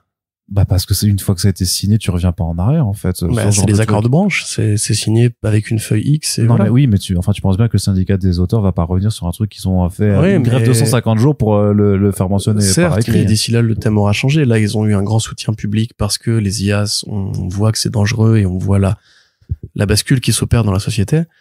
Mais rien ne dit que dans 3 ans, pardon, excusez-moi, l'opinion publique n'aura pas changé, qu'on n'aura pas vu tous les avantages merveilleux de vivre dans un monde gouverné par l'ordinateur. Encore une fois, on n'en sait rien. Nous, là, on réagit à chaud. Peut-être que ce sera l'amorce de quelque chose de positif. Hein. Je sais pas du tout. Moi, genre, je suis contre dans un monde où ça génère du chômage. Mais peut-être que dans 3 ans, justement, et on le voit, il y a un petit peu, c'est l'inverse des NFT, j'ai l'impression. C'est que plus ça progresse, moins les gens, en fait, commencent à faire gaffe parce que là, tu vois, il y a DALL-E numéro 3 qui a été attaché à ChatGPT. Et pareil pour le web browser de Edge, j'ai oublié Bing, qui utilise aussi son IA propriétaire. Amazon qui investit des milliards là-dessus, Disney qui investit des milliards là-dessus, etc. Enfin, il commence à y avoir une sorte de... L'industrie a choisi une direction, grosso modo. L'industrie a choisi une direction, elle a dit les IA, c'est le futur, et effectivement, c'est comme ça. C'est pour les raisons que j'avais déjà évoquées dans ces podcasts. C'est plus intéressant économiquement pour eux de le faire, et pour l'humain normal, l'applicatif me paraît pas forcément évident pour l'instant, à part pour les grosses boîtes, mais certainement qu'il y a des gens qui auraient plein de réponses à me donner, tu vois. Et même, il y a une sorte, comme d'hab, de ruée vers l'or dès qu'une nouvelle techno apparaît, à tous les mecs qui mais comme pour les s'improviser spécialistes des prompts et qui montent des petites startups ici ou là. D'ailleurs, au-delà des NFT. Qui vont à la Dubaï et compagnie, comme d'hab. Non, mais au-delà des NFT, comme le métaverse, ils se sont tous engouffrés là-dedans. Oui, bien sûr. Tous, ils se sont ramassés la gueule parce que ça n'a aucun intérêt en réalité. Bah, on verra. Moi, j'espère que ce sera pas le cas. Mais je me dis qu'en fait, là, actuellement, les studios se sont dit, bon, écoute, foutu pour foutu. Il faut qu'on cède maintenant parce que on peut pas être sur 2 fronts à la fois. Déjà, il faut qu'on règle la grève des acteurs et des actrices parce que même s'il leur reste des produits, c'était un succès par exemple, mais c'est pas un succès conséquent. C'est 400 millions, je crois, comme Pacific Rim. Enfin, c'est... Ah bon? Ouais, c'est pas un énorme succès. 500 millions? Non, là, tu me surprendrais quand même. Attends, je vais vérifier parce que j'ai peur que tu dises une bêtise. Mais ils ont besoin des vedettes que sont Austin Butler, ils ont besoin de Florence Pugh, qui, voilà, toutes ces énormes, Timothée Chalamet, tous ces énormes rostas qui, en fait, voilà, sont le moteur, en fait, Stan Twitter du succès de Dune. Oui, t'as raison, du coup, 400 millions. Mais après, ne pas me contester. Non, mais c'était à l'automne 2021, donc le contexte était encore un peu compliqué. Oui, certainement. Mais tu vois, enfin, à l'époque, beaucoup de gens s'est dit, est-ce qu'on aura la suite? Et puis Warner avait justement dit, ok, bon, visiblement. Mais oui, mais 2021, attends, mais c'était l'époque où ils faisaient les sorties sur HBO Max en même temps. En plus, oui, bah, probablement. C'était l'époque de John Killer encore. Ouais. C'était même avant que Zaslav fasse le ménage en interne. Ouais. Et là, justement, tu vois, ils ont donc besoin de gérer la grève des acteurs et des actrices pour les productions qui sont déjà dans le tuyau, qui ont besoin de sortir. Et c'est pareil pour toutes les boîtes de prod comme Blumhouse ou quoi, qui ont vraiment besoin de la resta qui va arriver, parce qu'ils l'ont chopé pour un petit projet, etc. Et qui va dire, voilà, pourquoi vous devez aller voir le film. Et c'est pareil pour Toxic Avenger. Le film, il va pas reposer sur la propriété intellectuelle Toxic Avenger. C'est même pour ça qu'ils ont commencé à en parler que au Fantastic Fest. Ils ont absolument besoin d'avoir Peter Dinklage qui fasse la promo. Évidemment. Et Elijah Wood qui va faire, en plus, c'est un mec qui a une cote d'amour. Alors, il fait pas vendre beaucoup parce que malheureusement, ça fait très longtemps que Elijah Wood, à part Sin City, et quelques autres produits par-ci par-là, Guns Akimbo, non, ça c'était pas lui, c'était Daniel Radcliffe, je confonds les deux. Mais voilà, bref, ils ont besoin de ces grosses restas qui vont faire les interviews, donc ils ont besoin déjà de régler les scénaristes, parce que les scénaristes, ils écrivent les histoires qui seront après celles qui vont sortir là. Et les acteurs actrices en ont besoin pour faire la promo des trucs qui sont actuellement bloqués dans le canal. Alors, ce qu'ils ont négocié, bon, il y a un article là pour le coup, parce que vraiment il y a eu trop de points grève et que je commence vraiment à en avoir un peu marre. Ce qui est important à retenir, c'est qu'ils ont donc obtenu une partie de ce qu'ils demandaient, et pas tout. Ils ont obtenu pas vraiment de minimum d'équipe.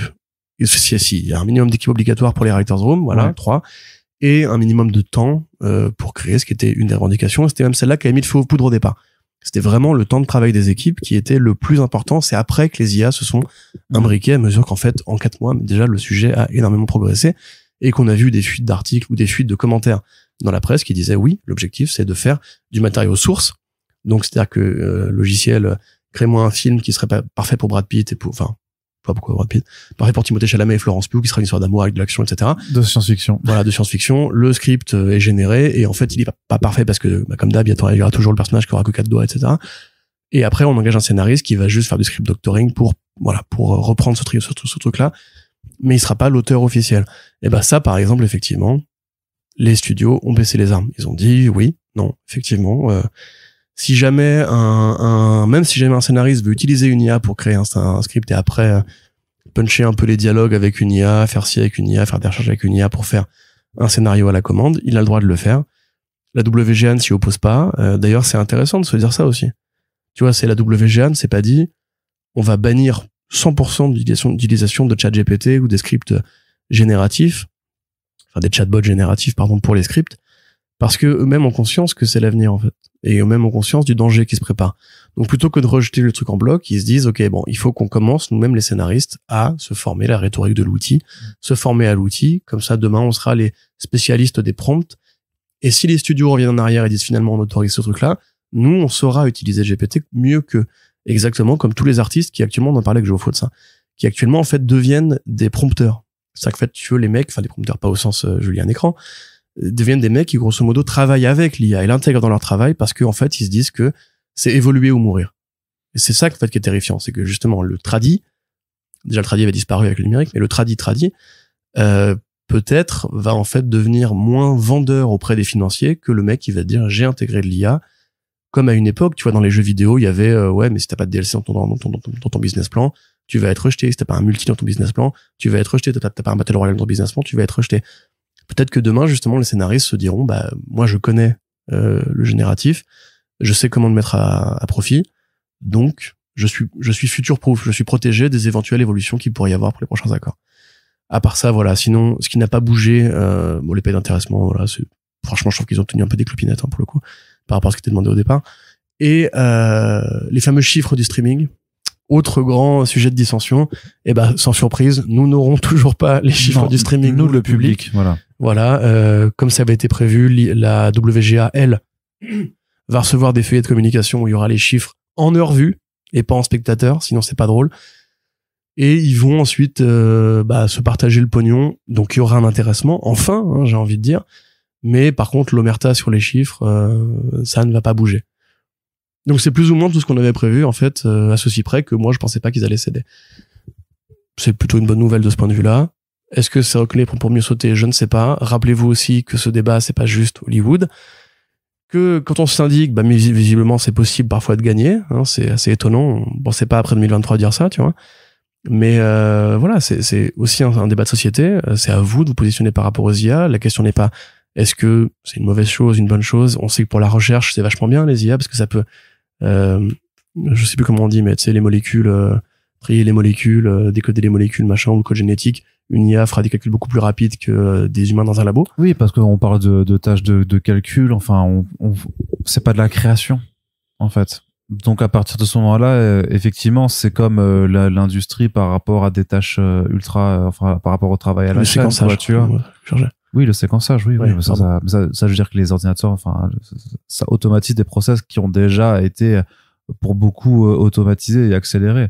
Donc, peut-être que les IA, une fois qu'elles auront atteint un certain degré de compétence, pourront trouver des formules mathématiques qui aideront les chercheurs, qui aideront les médecins, qui aideront des trucs positifs pour la Terre et pour l'environnement et pour l'humain.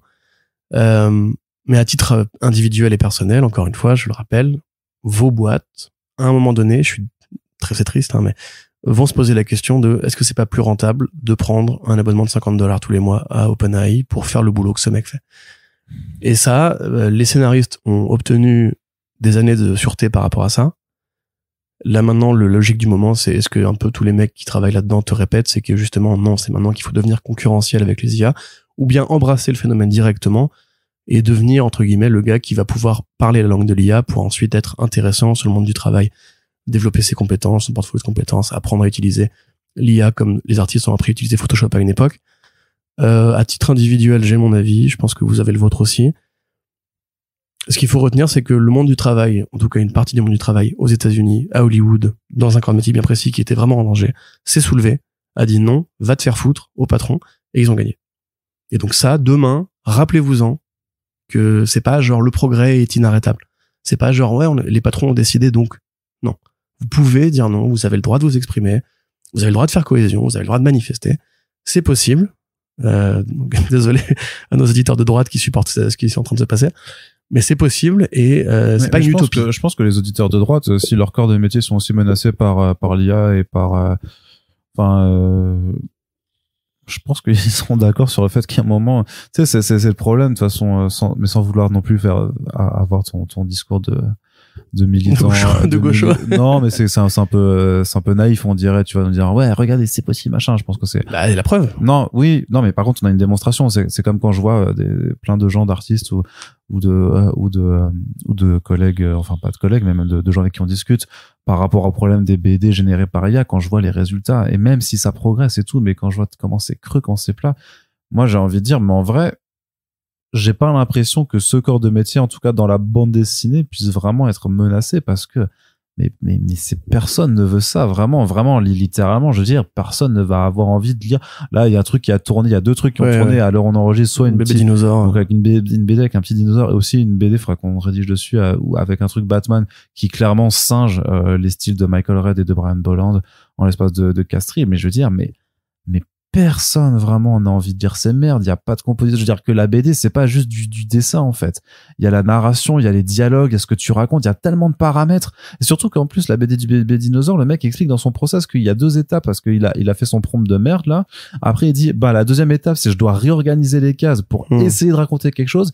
Et de 3, je dois réécrire tous les dialogues. Et en plus, sa formation, c'est, mettez whatever you like pour les dialogues. Non, les dialogues, ça se réfléchit aussi. Ouais, bien sûr. Et tout. Donc, c'est tellement fait. Il y a une grande froideur dans la dernière case où t'as le bébé dinosaure qui te regarde, quoi. Vraiment, t'as l'impression de regarder dans l'abysse, tu vois. Ouais, et le truc, c'est que c'est fait en fait, j'ai l'impression que les gens qui bandent là-dessus, c'est juste des gens qui croient que c'est facile, en fait, de faire de la BD. De la même façon que moi, vraiment, j'ai jamais eu de vraies aspirations d'être musicien professionnel, mais quand je me rappelle qu'en sortant du lycée et que j'ai eu mon premier ordinateur, j'avais acheté un logiciel qui s'appelait Music Maker en me disant vas-y, c'est facile de faire de la musique, en fait, tu vois, c'est cool.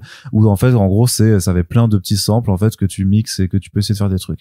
Bon, les seuls trucs que j'ai jamais réussi à produire parce que je pensais que c'était facile, c'était des trucs en boucle, en fait, de 4 minutes qui sont en réalité très très chiants à écouter, et parce que justement, en fait, c'est pas si simple Bien que sûr. ça. Et là, c'est vraiment les gens qui disent non, mais en fait, c'est ça, faut prompter. Et si tu sais pas dessiner, en fait, t'as un truc qui va le faire à ta place. Bah non, parce qu'il y a un découpage, parce qu'il y a les ellipses, parce qu'il y a tellement de trucs alors, ce que t'as dit justement, ce qui est super important, c'est le truc qui va le faire à ta place. Et ça, en fait, c'est le fantasme d'une catégorie de la population. Tu sais, on a vu aussi, on a vu aussi le ouais, mais check your privilege. En fait, toi, t'as un talent naturel. Moi, j'aurais jamais ce talent pour dessiner. Tous les mecs qui savent dessiner te diront, non, c'est pas une question de talent, c'est une question de travail. Moi, quand j'ai commencé, je savais pas dessiner non plus. Et puis, j'ai mis 10 000 heures là-dedans, etc., etc. Alors oui, on peut dire, tu peux avoir des facilités. On peut dire que c'est dommage que l'espèce humaine ne soit pas née avec une capacité naturelle pour dessiner et qu'il fasse investir 10 000 heures pour savoir faire un truc qui soit correct. Mais la vérité, surtout, c'est le point de vue. C'est l'histoire qui te racontait, est une question de point de vue. Actuellement, là, ce qu'on a vu, les exemples, les IA, évidemment, ne créent pas des BD qui sont intéressantes. Le problème, c'est qu'en fait, et elle ne crée rien ex nihilo aussi. C'est que alors ça, voilà, ça c'est encore autre chose, c'est que elle vole, hein. C'est pas genre, parce que le mec qui avait fait ce truc, genre, I made this comics, t'as rien fait du tout. T'as appuyé sur clic. Ça, t'as pas dessiné, t'as pas créé, t'as rien fait du tout. T'as délégué à une machine. Nul. Le fait de faire le truc à ta place, et après, tu crois que c'est ta création. C'est pas ta création. C'est juste, t'as fait une requête algorithmique. Et là-dessus, 2 choses. D'autant plus qu'en plus, ta création n'est réellement pas ta création parce que ce n'est pas copyrightable. En fait, ça a déjà été annoncé que les BD produites par ailleurs, en tout cas aux États-Unis, en fait, tu peux pas faire une demande de droit dessus. Et de 2, le fait est, c'est pour ça aussi que moi, je veux pas être rassuriste, mais j'ai l'impression que le truc qui serait juste très simple, c'est juste de légiférer la putain de chose et de juste dire, en fait, voilà, vous ne posséderez rien de ce qui a été créé par IA, donc vous ne pourrez jamais vous faire de thunes là-dessus. Donc faites vos BD illisibles de merde et vendez-les à d'autres idiots comme ça sur internet entre vous, mais en vrai vous n'en ferez rien, et c'est surtout pour dissuader quelconque éditeur à la con de vouloir créer sa propre ligne de BD de merde créée par IA, tu vois. Mais donc du coup, moi ce que je voulais dire, c'est que Si l'objectif c'est de nourrir en fait la paresse de quelqu'un qui en fait n'a aucun talent, aucune envie de s'investir ou de créer quelque chose de voilà, moi je le sais, j'ai essayé d'apprendre à dessiner, je suis toujours aussi mauvais et je ne pense pas y arriver un jour. Mais c'est pas grave, à la limite j'ai pas l'ambition de devenir dessinateur et je laisse ça aux gens qui savent faire. Mais si l'objectif c'est de faire ça, c'est en fait de flatter l'ego d'un mec qui va se dire moi j'ai cette BD dans la tête, je suis sûr qu'elle est géniale, mais je vais pas en fait me faire chier pour en dessiner, je vais pas trouver un dessinateur dans ce métier. Je vais pas prendre le risque. Je vais pas le payer. Je vais pas prendre le risque économique de miser ma carrière là-dessus, etc. Donc, j'attends qu'un logiciel apparaisse qui me permette à moi de sortir ce que j'ai dans la tête et de le faire sur le papier. On n'en est déjà pas du tout là au niveau de la technologie. Mais ce qu'il faut se dire, c'est que, imaginons que ce soit de la merde. Que le mec, en fait, n'a rien à raconter. Parce que c'est possible de faire un truc intéressant avec une IA. Je veux dire, Karim Debache, il avait fait une sorte de micro BD qu'il avait pris des heures et des heures et des heures où il avait dû contourner les limites de l'algo à l'époque sur Midjourney, etc. Bon, c'était pas mirobolant, mais au moins il y avait une démarche artistique, il y avait une réflexion. Et en plus, il l'a fait gratuitement. Mais imaginons que le but soit ça. En fait, ça veut dire que l'objectif de l'IA va devenir, et c'est ça qui est vraiment terrifiant, de simuler le génie. C'est-à-dire qu'il va falloir qu'on crée des IA qui soient assez puissantes pour que l'IA, en fait, rajoute du point de vue, rajoute de la création, rajoute de l'intérêt à des trucs qui vont, en fait, sortir de la tête de gros connards. Et moi, c'est ça qui me fait flipper. C'est que je pense que à terme, mécaniquement, ou en tout cas en termes de temps machine, c'est pas du tout impossible. Par exemple, tu dis à une IA, t'entraînes une IA en mode genre lis-moi tout Alan Moore et comprends comment il écrit, comprends comment il met ses épaisseurs de trucs, etc., etc. Peut-être qu'avec des tonnes de serveurs, etc., l'IA pourrait se dire, ok, d'accord, j'ai compris. Voilà comment marche une histoire intelligente d'Alan Moore. Et donc, quand un connard va dire, écris-moi une histoire avec un petit lapin rose et, il mange une carotte. Et l'IA, elle va te sortir un script de 96 pages avec des éléments sur la nature, sur le machin, etc. Et le mec, il va se dire, waouh, c'est moi qui ai fait tout ça.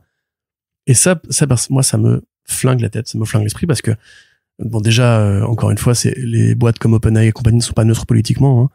Il y a des sujets sur lesquels elles n'auront pas le droit de s'engager.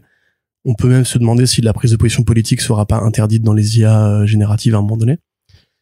Déjà, là, essayez, hein. Allez check une IA, demandez-lui ce qu'elle pense de Macron, vous allez voir qu'elle va sortir une réponse bien consensuelle, bien comme il faut et tout. Moi, je m'étais engueulé avec une IA comme ça, je lui avais dit, mais non, mais regarde la réforme des retraites, elle est passée contre la loi la vie du peuple, donc c'est quelque part un peu dictatorial et tout. Elle m'avait dit, ouais, mais non, parce que vous avez des recours. Et j'étais genre, mais putain, mais ta gueule, en fait, arrête de défendre le truc, sois factuel, justement. Mais en fait, voilà, les gens qui tiennent ces IA, ils ont aussi un but à ne pas se vexer avec leur public. Et voilà, c'est pareil pour les thèmes LGBTQ, tu vois. Est-ce que, par exemple, une IA, si demain l'opinion majoritaire est homophobe, est-ce qu'une IA pourra générer une histoire d'amour qui soit belle et passionnée avec des personnages gays? Enfin, voilà, personnellement, c'est pour ça que moi je suis contre. Je ne doute pas qu'il y ait des applications positives et que évidemment c'est très marrant quand t'écoutes une reprise de Fly Me to the Moon pas avec la voix de Roth, ou quand t'entends Johnny Hallyday qui chante le générique de Naruto, ouais. De Naruto, voilà, ou de Chevalier du Zodiac. Oui, c'est marrant. Oui, ça fait du mème qui est super cool. Oui, c'est drôle de voir Macron qui court au milieu des poubelles à Paris. Mais il faut pas que ça prenne le boulot de gens qui ont des choses à nous raconter, des histoires à nous enseigner, un point de vue sur le monde, la société, etc. C'est ça les artistes. En fait, ils ont un point de vue, un truc à dire. La technique n'est pas importante. Je veux dire, l'art abstrait, un mec qui n'est pas éduqué à l'art abstrait, ça a été mon cas pendant très longtemps, il voit un Pollock, il se dit, bah oui, le mec, il a fait n'importe quoi, tu vois.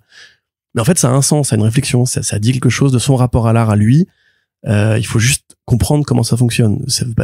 Un mec qui crée un prompt, en général, il va avoir le résultat, il va dire, ouais, c'est cool, il y a des formes qui veulent dire un truc. Et donc, c'est bon, c'est réglé. Mais il y a un travail dans l'art, il y a un travail dans l'analyse picturale. Tu peux pas juste te dire, c'est bon, ça rend un truc qui est relativement cohérent, donc ça me va, tu vois. Il faut que t'aies un truc à dire toi-même. Là, le mec avec son dinosaure à la con, il a rien à dire. Mais vraiment, moi, quand je regarde les yeux du dino à la fin, qui a une patte en forme de queue, là.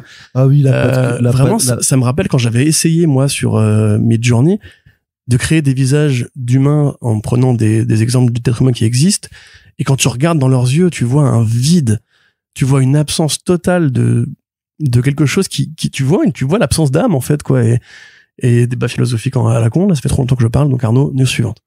Je voulais juste dire aussi en conclusion que de toute façon là en première page du Monde tu vois un article comment Jordan Bardella tente d'exploiter le thème de l'IA, donc voilà, les fachos forcément s'improvisent technophiles avec toutes les idées de merde, donc raison de plus pour J'ai dit, je crois que Zemmour aussi voulait qu'on crée un fonds français de la crypto, quoi. Oui, mais ils sont tous trop cons. Mais Macron aussi, ils ont fait un sommet récemment disant oui, il faut que la France soit souveraine sur les NFT et le métaverse. Mais niquez-vous, purée. En fait, tous les nerds relous à la pointe qui ont un badge bleu sur Twitter, c'est leur électorat, donc mécaniquement. Non, ça fait vraiment trop pitié. Et ouais, regardez la BD du bébé dinosaure et dites-vous, mais parce qu'en plus il dit ouais, bientôt grâce à là j'en fais 10 comme ça et c'est bon, j'ai ma BD pour enfants. Mais le pauvre gamin, quoi. Le pauvre gamin à qui tu fais lire cette merde. Franchement, faut appeler les associations de protection de l'enfance, en fait, à ce rythme-là. Tellement c'est triste, quoi. Après, si tu parles encore une fois des manies politiques qui sont possibles avec l'IA, des arnaques qui vont être possibles avec l'IA, tout ce qui va être possible avec l'IA. Mais ils font, tu sais, il y avait des affiches en plus d'ateliers, là, qui t'as déjà vu en France, des genre, ouais, crée ta propre BT avec ChatGPT et DALL-E, machin. Et où ils te font payer 60 € la formation de quelques heures et tout, mais tu sais, les IA des voix, on sait qu'elles sont déjà très avancées. T'as un mec qui t'appelle au téléphone, bonjour, c'est votre banque, tenez-moi votre numéro de carte bleue, voilà, enfin. Ouais, après, il pourra pas t'appeler avec un numéro legit. Oui, bien sûr. Mais, enfin, je veux dire, il faut prendre conscience de ça aussi. Tu vois, ou encore une fois, des mecs qui vont se passer pour des gonzesses. Tu vois, actuellement, on repère les bots, enfin, les cambots, les bots sexuels et compagnie sur Twitter, parce que, ils sont pas très finaux, en vérité. On va dire, hi, I'm looking for new friends et tout. Je sais pas, si demain, t'as un mec qui a vraiment envie de s'entraîner, d'entraîner son IA pour qu'elle soit ultra convaincante, il pourra monter des business d'arnaque phénoménaux. Il pourra après, des groupuscules politiques pourront créer des faux articles de presse qui diront que la gauche est tenue par les francs-maçons, je sais pas quoi. Enfin, tu vois, ou que Jean-Luc Mélenchon a tué un enfant. Enfin, il y a tout est possible une fois que t'as abattu les murs de la réalité, et l'IA, elle crée de la réalité sans réalité.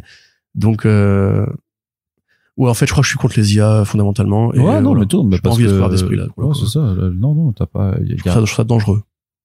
Et nul. Et pour l'instant, et même si ça s'améliore, je te dis, il y a tellement de paramètres, en fait, qui font que jamais une IA pourra arriver à ce genre de truc-là. Et puis, même après, c'est juste une question d'idéal, en fait. C'est juste, laisser les gens créer, en fait. Et surtout, en plus, il y a un côté tellement, tu sais, le prompt qui va te donner, parce qu'en plus, c'est ça, c'est-à-dire, il y avait un truc qui avait été très bien montré il y a quelques années, c'était sur l'idée d'une même page de scénario, de montrer comment plusieurs artistes pouvaient l'interpréter. Et justement, c'était je sais plus quel artiste avait initié ça sur les réseaux, justement, pour montrer, en fait, que l'artiste ne se fait pas que suivre à la lettre un truc, il y a vraiment tout un processus derrière. Et là, c'est pareil, ton prompt, techniquement, avec le même prompt, genre, d'ici, raconte-moi une histoire d'un gamin qui tombe sur un œuf de dinosaure, mais t'as 1 milliard de trucs en fonction de l'artiste pour présenter juste une idée aussi simple que ça. Et l'IA, elle te fait quoi? Elle va faire ça en plus en agglomérant des travaux, mais c'est possible de protéger les œuvres créées par des êtres humains pour que les IA n'y aient pas accès. Tu vas voir qu'en fait, l'IA ne va plus rien pouvoir faire.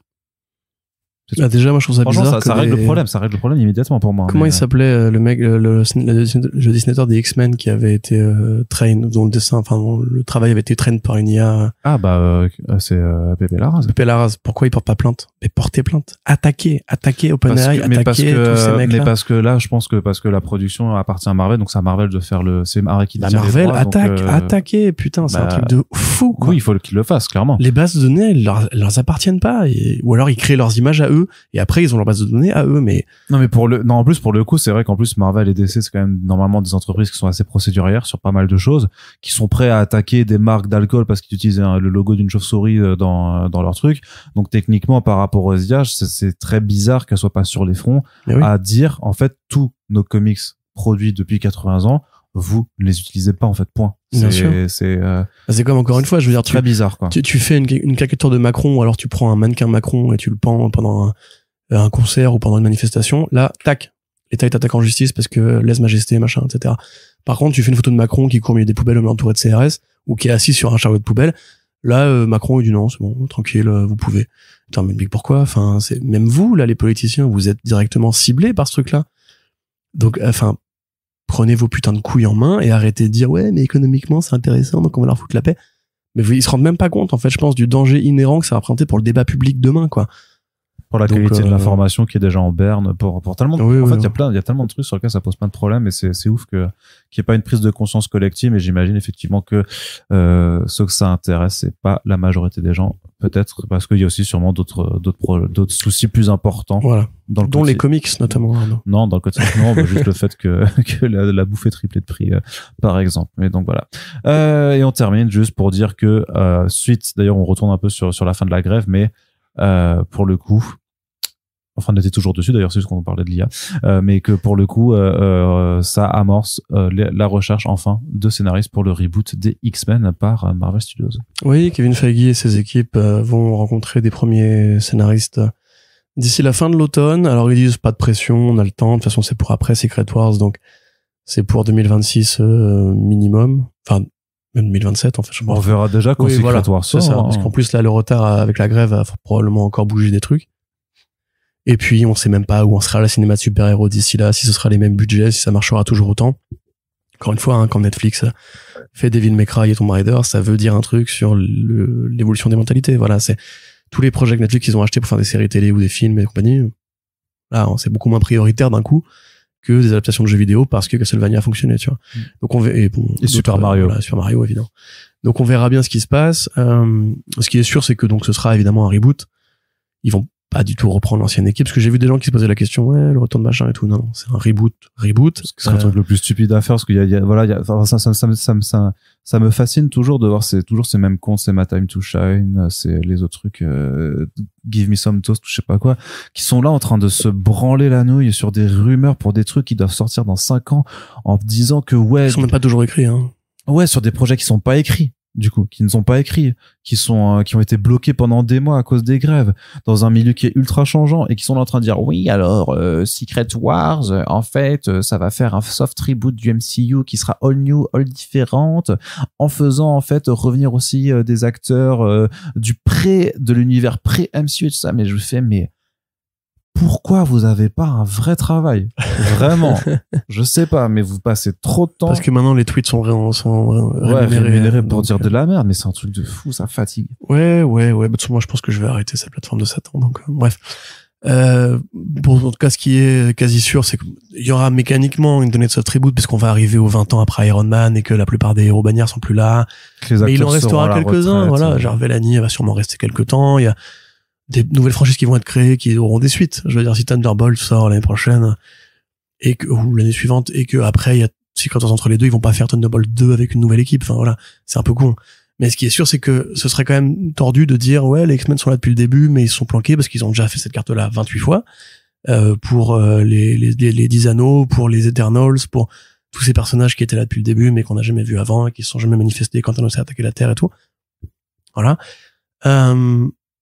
Donc là, effectivement, c'est trop tôt pour en parler. On peut se poser la question de à quoi ça ressemblera. Moi, je pense qu'on aura des X-Men plus classiques et plus costumés, surtout que ce qui avait été par Bryan Singer et par la Fox.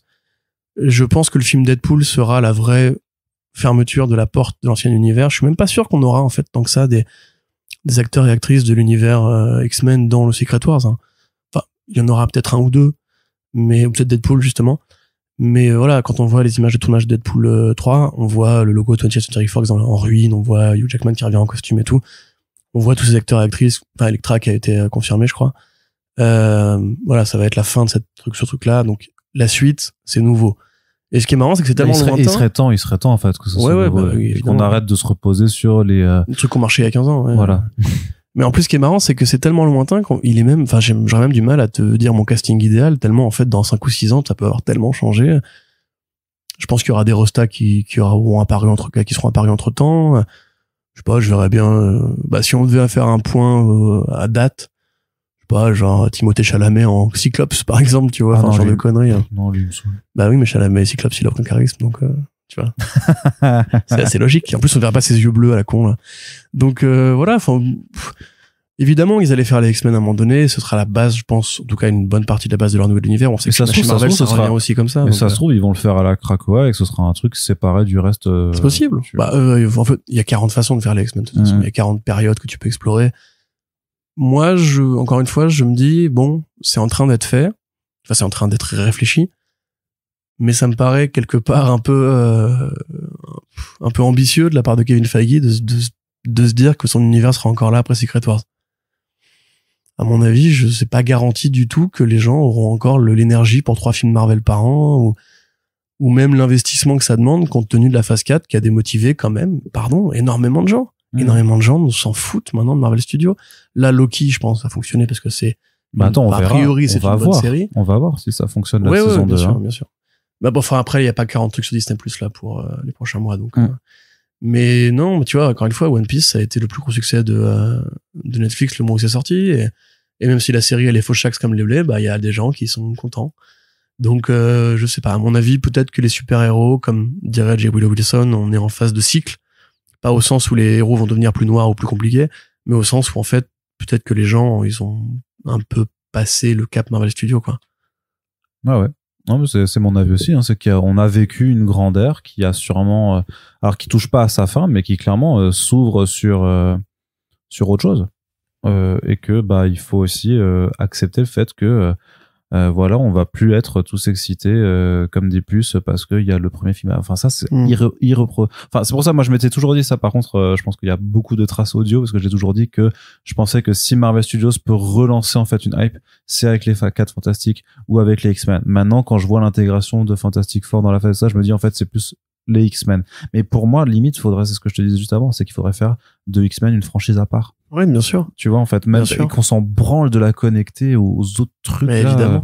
et que limite, tu sais, pendant les 10 prochaines années, en fait, ils développent en fait une franchise que Secret Wars mette en fait pas une fin mais une forme de pause au MCU tel qu'on le connaît, qu'il y ait une franchise X-Men qui démarre un truc nouveau et que les autres héros standards de l'univers Marvel, tu les fais revenir un peu plus tard. Oui, ils font X-Men 1, X-Men 2 et après ils voient si tellement de trucs, tu fais un X-Men, tu peux faire tellement de trucs dans l'univers X-Men en tant que tel. C'est un univers à part entière en fait en lui-même, donc tu peux. Et puis il y a un truc, c'est que là tu vois, tu dis 2 gros noms. Effectivement, chez Marvel, t'as les Vengeurs, les Fantastic Four et les X-Men. Mais rappelle-toi, oui, Spider-Man évidemment, mais Spider-Man c'est pas eux. Enfin, c'est pas eux au cinéma. Mais rappelle-toi quand même. Enfin, moi je trouve ça quand même étonnant. Les Gardiens de la Galaxie, à part les gros nerds de comics cosmiques, qui connaissait? Tu vois, tout le monde s'en battait les couilles. Et le grand public, Black Panther, ça ne lui parlait pas. Ils ont réussi à hyper les gens parce qu'ils ont fait venir James Gunn, parce qu'ils ont fait venir Chadwick Boseman, Ryan Coogler, pardon. Et Chadwick Boseman et Michael B. Jordan. Ces projets ambitieux-là, moi, c'est ça qu'il faut ramener, en fait. Faut ramener l'esprit un peu créatif. On va prendre des mecs de la scène indé qui sont talentueux. On va prendre des mecs qui ont fait comme Macon Blair, je sais pas, il pourrait faire un film Howard the Duck, c'est un mec qui fait en comédie absurde et compagnie, petit budget. Là, tu me dis demain, Macon Blair, il fait un film Howard the Duck. Ouais, je suis hypé. Mais ça va pas arriver. Donc, de base, il faudrait même qu'il repense toute la mécanique, qu'il fasse du vrai All New Marvel Now, avec l'univers Marvel, qui viennent des propositions un peu ambitieuses, un peu créatives, un peu originales. Et là, il y aurait moyen de se marrer, parce que un blockbuster X-Men où ils vont faire des vannes, ou stop, quoi. Enfin, en plus, surtout X-Men, ça a déjà été bien fait aussi. Non, mais c'est ça, c'est que techniquement, c'est quand même le constat, c'est que le public ne suit plus, en fait, quand tu déroules des films en fait sur des rails. Bah oui, The Marvels qui l'attend vraiment. Enfin, je veux pas être et ça c'est terrible, ouais, parce que c'est terrible. Yada Costa, elle a ajeté l'éponge, elle a dit bah oui, c'est un film de Kevin Feige. Enfin, elle a dit le réalisateur c'est Kevin Feige. Moi j'ai essayé de faire ce que je pouvais dans les contraintes qu'on m'a données, mais c'est pas mon film, tu vois. Enfin, j'extrapole un peu, mais elle a vraiment dit par contre c'est un film de Kevin Feige. Mais c'est terrible parce que du coup ça va faire comme avec des Elektra ou des Catwoman, tu vois, c'est que ça va nuire en fait à tout un pan par contre de ce cinéma là sur des fautes qui sont pas liées au fait que ce soit des super-héros, et tu sais très bien que qu'il y a une partie du public très vocal qui va dire c'est en fait parce qu'on s'en branle des meufs, tu vois.